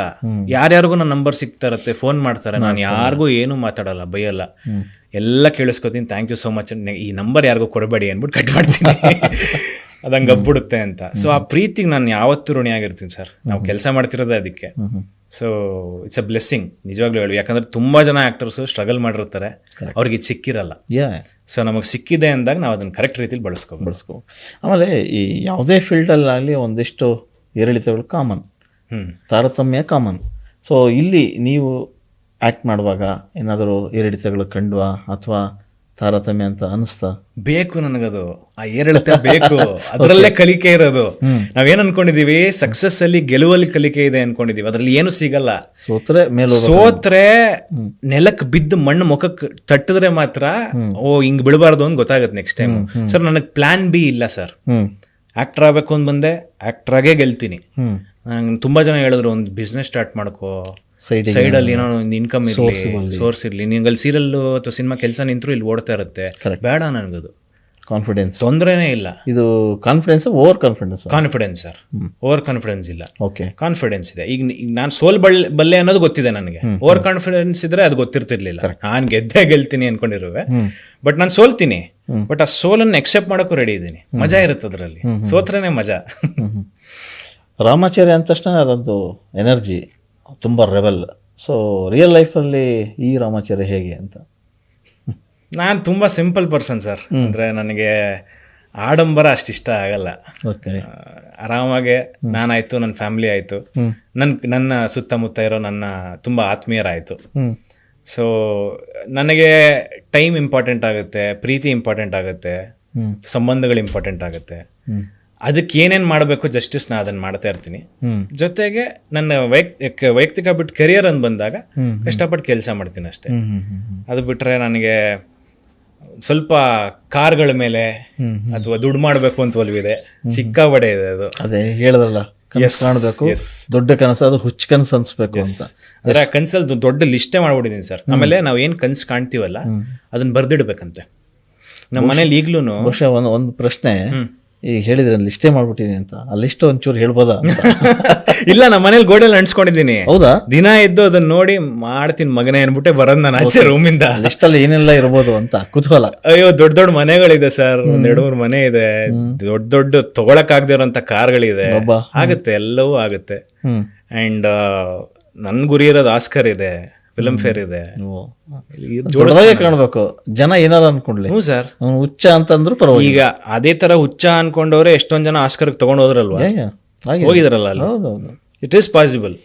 ನಮ್ಗೆ ಇಂಪಾಸಿಬಲ್ ತರ ಕಾಣುತ್ತೆ ಅಷ್ಟೇ. ಎಲ್ಲ ಮನುಷ್ಯನೇ ಮಾಡ್ತಿರೋದ್ಮೇಲೆ ನಾವ್ ಯಾಕೆ ಮಾಡಕ್ ಸಾಧ್ಯ? ಆಮೇಲೆ ಈಗ ಏನ್ ಹೇಳ್ತಾ ಇದೀನಲ್ಲ ಸರ್, ಇದೇ ಹೆಸರು ಮಾತಾಡಿದ್ರು ಅವಾಗ ನಾವು ಆಗುತ್ತಾ ಅಂತ ಮಾತಾಡಿದ್ವಿ. ಈಗ ಮಾಡಿದ್ರಲ್ವಾ, ಕರೆಕ್ಟ್. ದೇರ್ ಇಸ್ ಒನ್ ಅಂದ್ರೆ ತೋರ್ಸ್ಬಿಟ್ರು ಅವ್ರು, ಎಕ್ಸಾಂಪಲ್ ಕೊಟ್ಟಾಯ್ತು. It is possible. ಕನಸು ಕಾಣಿ ಅದನ್ನ ಹೊಡಿಬೇಕಷ್ಟೆ. ಎಲ್ಲ ಲೈಫಲ್ಲೂ ವಿಲನು ಹೀರೋಗಳಂತ ಇದ್ದೇ ಇರ್ತಾರೆ. ಅಂದ್ರೆ ಹೀರೋ ರೂಪದಲ್ಲಿ ಬೇರೆಯವ್ರು ಯಾರೋ ಬರ್ತಾರೆ, ವಿಲನ್ ರೂಪದಲ್ಲಿ ಅಂದ್ರೆ ನಮಗೆ ಕಾಲೆಳೆಯೋರು ಅಂತ. ಆ ಥರದವ್ರು ಎಷ್ಟು ಜನ ಇದ್ದಾರೆ ಅಂತ? ಕಾಲೆಳೆಯೋರು ಇದ್ದಾರೆ ಸರ್. ಅದೇ ನೀವು ಮತ್ತೆ ಅದೇ ಹೇಳ್ತೀರಾ, ಎಳೆಯರು ಇದ್ರೆ ಸರ್ ನಮ್ಮ ಮೇಲೆ ಪ್ರಯತ್ನ ಪಡೋದು ಅಂತ. ಕಾಲೆಳೆಯೋರು ಇದ್ದಾರೆ. ಅಂದ್ರೆ ಈಗ ಸೀರಿಯಲ್ ಬಂದಾಗ ಒಂದಷ್ಟು ಜನ ಕಾಲು ಹೇಳಿದ್ರು. ಓಕೆ. ಅಥವಾ ಸಿನಿಮಾಗೆ ಹೋಗ್ಬೇಕು ಅಂತ ಸರ್ ನಾನು ಆನೆಸ್ಟಾಗಿ ಹೇಳ್ತೀನಿ, ತುಂಬಾ ಜನರು ಬಾಗಿಲು ತಟ್ಟುತ್ತೆ ಸರ್. ನಾನು ಹೆಲ್ಪ್ ಮಾಡಿ, ದಾರಿ ತೋರಿಸಿ, ಆರಂಭದಲ್ಲಿ ಸಿನಿಮಾಗೆ ಒಂದು ದಾರಿ ತೋರಿಸಿ ಅಂತ ಯಾರು ಬಾಗಿಲು ತೆಗಿಲಿಲ್ಲ. ಅವಾಗ ಒಂದು ದೊಡ್ಡ ವ್ಯಕ್ತಿ ನನಗೆ ಹೇಳಿದ್ರು, ಇಲ್ಲ ಋತ್ವಿಕ್, ನಿಮಗೆ ಆ್ಯಕ್ಟಿಂಗ್ ಗೊತ್ತು, ನಿಮಗೆ ಸ್ಟಫ್ ಇದೆ, ನೀವೇ ಕಷ್ಟಪಟ್ಟು ಕೆಲಸ ಮಾಡ್ತಾ ಇದ್ದೀರಾ, ನೀವೇ ಮಾಡಿ, ಏನಕ್ಕೆ ಬೇರೆಯವರಿಂದ ಹೋಗ್ತಾ ಇದ್ದೀರಾ, okay, you do it on your own ಅಂತ. ಇದು ಕಿಚ್ಚ ಸುದೀಪ್ ಸರ್ ಹೇಳಿದ್ದು ನನಗೆ. ಓ, ಸೊ ಅವ್ರು ಬಾಗಿಲು ತೆರೆದು ನನ್ನ ತುಂಬ ಚೆನ್ನಾಗಿ ವೆಲ್ಕಮ್ ಮಾಡಿ ಈ ಬುದ್ಧಿ ಮಾತೇಳಿ ಕಳಿಸಿದ್ರು. ಸರ್ ದೇವ್ರಂತ ಮನುಷ್ಯ ಸರ್, ಮೆಟ್ ಹಿಮ್ ಸೋ ಮೆನಿ ಟೈಮ್ಸ್. ನಾನು ಎಲ್ಲರೂ ತುಂಬ ಜನ ಸೆಲೆಬ್ರಿಟೀಸ್ನ ಮೀಟ್ ಮಾಡಿದ್ದೀನಿ, ಬಟ್ ಆನೆಸ್ಟ್ಲಿ ಒಬ್ಬ ಹೊಸಬಂಗೆ ಕರೆದು ಪುಷ್ ಮಾಡಿ ಇಲ್ಲ ನಿನ್ನ ಕೈಲಾಗತ್ತೆ ಅಂತ ಸಪೋರ್ಟ್ ಮಾಡಿದವ್ರು ಅವರೊಬ್ಬರೇ. ಸೊ ಅದ್ರ ಬಗ್ಗೆ ಖುಷಿ ಇದೆ. ಸೊ ಅದು ಒಂದು ಹೆಲ್ಪ್ ಮಾಡಿದವ್ರು ಅವರಾದ್ರೆ, ನಮ್ಮ ಸೀರಿಯಲಲ್ಲಿ ನನಗೆ ರಾಮ್ಜಿ ಸರ್, ನಮ್ಮ ಪ್ರೊಡ್ಯೂಸರ್ ಗಾಡ್ ಫಾದರ್ ಇದ್ದಂಗೆ ಸರ್. ನಿಜವಾಗ್ಲೂ ತಂದೆ ಸ್ಥಾನದಲ್ಲಿ ನಿಂತು, ಸರ್ ನಾನು ಒಂದು ಫೈಟಿಂಗ್ ಕಲ್ತಿದ್ದೀನಿ ಸರ್, ನಾನು 4 ವರ್ಷ ಬರಿತೀನಿ, ನಿನ್ಗೊಂದು ಸೀನ್ ತಡಿ, ಆ್ಯಕ್ಷನ್ ಸೀನ್ ಬರಿತೀನಿ, ನೀನು ಬರೆದ್ಬಿಡೋರು. ನಾನು ಡ್ಯಾನ್ಸ್ ಕಲ್ತಿದ್ದೀನಿ ಸರ್, ಡ್ಯಾನ್ಸ್ ಸೀಕ್ವೆನ್ಸೇ ಬರೆದ್ಬಿಡ್ತೀನಿ ತಡಿ ಅಂತ ಬರೆದ್ಬಿಡೋರು. ನನಗೆ ಏನು ಬೇಕು ನನ್ನನ್ನು ಹೈಲೈಟ್ ಮಾಡೋಕ್ಕೆ ಆ ವ್ಯಕ್ತಿ ಸೀನ್ಗಳನ್ನೇ ಬರೆದ್ಬಿಡೋದು. ಆ್ಯಂಡ್ ಏನೇ ಫೈನಾನ್ಷಿಯಲ್ ಸಮಸ್ಯೆ ಆಗಲಿ, ಏನೋ ನನಗೆ ಹೇಳ್ಕೋಬೇಕು, ಒಂದು ತಂದೆ ಸ್ಥಾನದಲ್ಲಿ ನಿಂತು ಕೇಳ್ತಾರೆ. ಪ್ರೊಡ್ಯೂಸರ್ ಯಾರು ಇರ್ತಾರೆ ಸರ್ ಹಂಗೆ? ಅಲ್ಲ, ಆ ಬಾಂಡಿಂಗ್ ಇರೋದಕ್ಕೆ ಇವತ್ತು ಅದು ಅಷ್ಟು ಚೆನ್ನಾಗಿ ಬಂದಿರೋದು. ಇಲ್ಲ ಅಂದಿದ್ರೆ ಕಷ್ಟ ಆಗ್ತಾ ಇರೋದು ಅಲ್ವಾ, ಯಾವುದನ್ನೇ ಮಾಡ್ಬೇಕು. ಹೌದು. ಅದು ಬಿಟ್ರೆ ಮಂಡ್ಯ ರಮೇಶ್ ಸರ್, ಅವರು ನನ್ನ ಗುರುಗಳ ಸ್ಥಾನದಲ್ಲಿ ಇನ್ನೊಂದು ತಂದೆ ಥರ ನಿಂತಿದ್ದಾರೆ. ನಾನು ಈಗಲೂ ಫೋನ್ ಮಾಡ್ತಾ ಇರ್ತೀನಿ, ಅವ್ರು ನಾಟಕ ನೋಡಕ್ಕೆ ಹೋಗ್ತಾ ಇರ್ತೀನಿ, ಅಥವಾ ಆ್ಯಕ್ಟಿಂಗಲ್ಲಿ ಡೌಟ್ ಬಂದರೆ ನಾನು ಏನೋ ಕೇಳ್ತೀನಿ, ಇದು ಹೆಂಗೆ ಮಾಡೋದು ಸರ್, ಏನಾಗುತ್ತೆ ಇದು ಅಂತ. ಅವ್ರು ಹೇಳ್ತಾರೆ ಆ್ಯಂಡ್ ಗೈಡ್ ಮಾಡ್ತಾರೆ, ಇದು ಮಾಡು, ಇದು ಮಾಡಬೇಡ ಅಂತ. ಅವರೆಲ್ಲ ಮೇಲೆತ್ತಿ ನನಗೆ ಒಳ್ಳೇದಾಗಬೇಕು ಅಂತ ಬಯಸೋರಾದ್ರೆ, ಕೆಟ್ಟದಾಗಬೇಕು ಅಂತ ಬಯಸೋರು ತುಂಬ ಇದ್ದಾರೆ. ಇರಬೇಕು ಅಲ್ವಾ, ಇದ್ರೇನೆ ಅದು ಮಜಾ. ಅವ್ರು ನಮ್ಮ ಕಾಲು ಎಳಿತಾ ಇದ್ದಾರೆ ಅಂದರೆ ಅವ್ರು ನಮ್ಗಿಂತ ಕೆಳಗಿದ್ದಾರೆ ಅಂತ ಅರ್ಥ ಅಲ್ವಾ? ಹೌದು, ನಿಜ. ಎಸ್, ಈ ಸ್ಮಾಲ್ ಸ್ಕ್ರೀನ್ ಇರ್ಬೋದು ಅಥವಾ ಬಿಗ್ ಸ್ಕ್ರೀನ್ ಇರ್ಬೋದು, ಒಂದಷ್ಟು ಗುಂಪುಗಾರಿಕೆಗಳಂತೂ ಇದ್ದೇ ಇರ್ತದೆ ಸಹಜವಾಗಿ.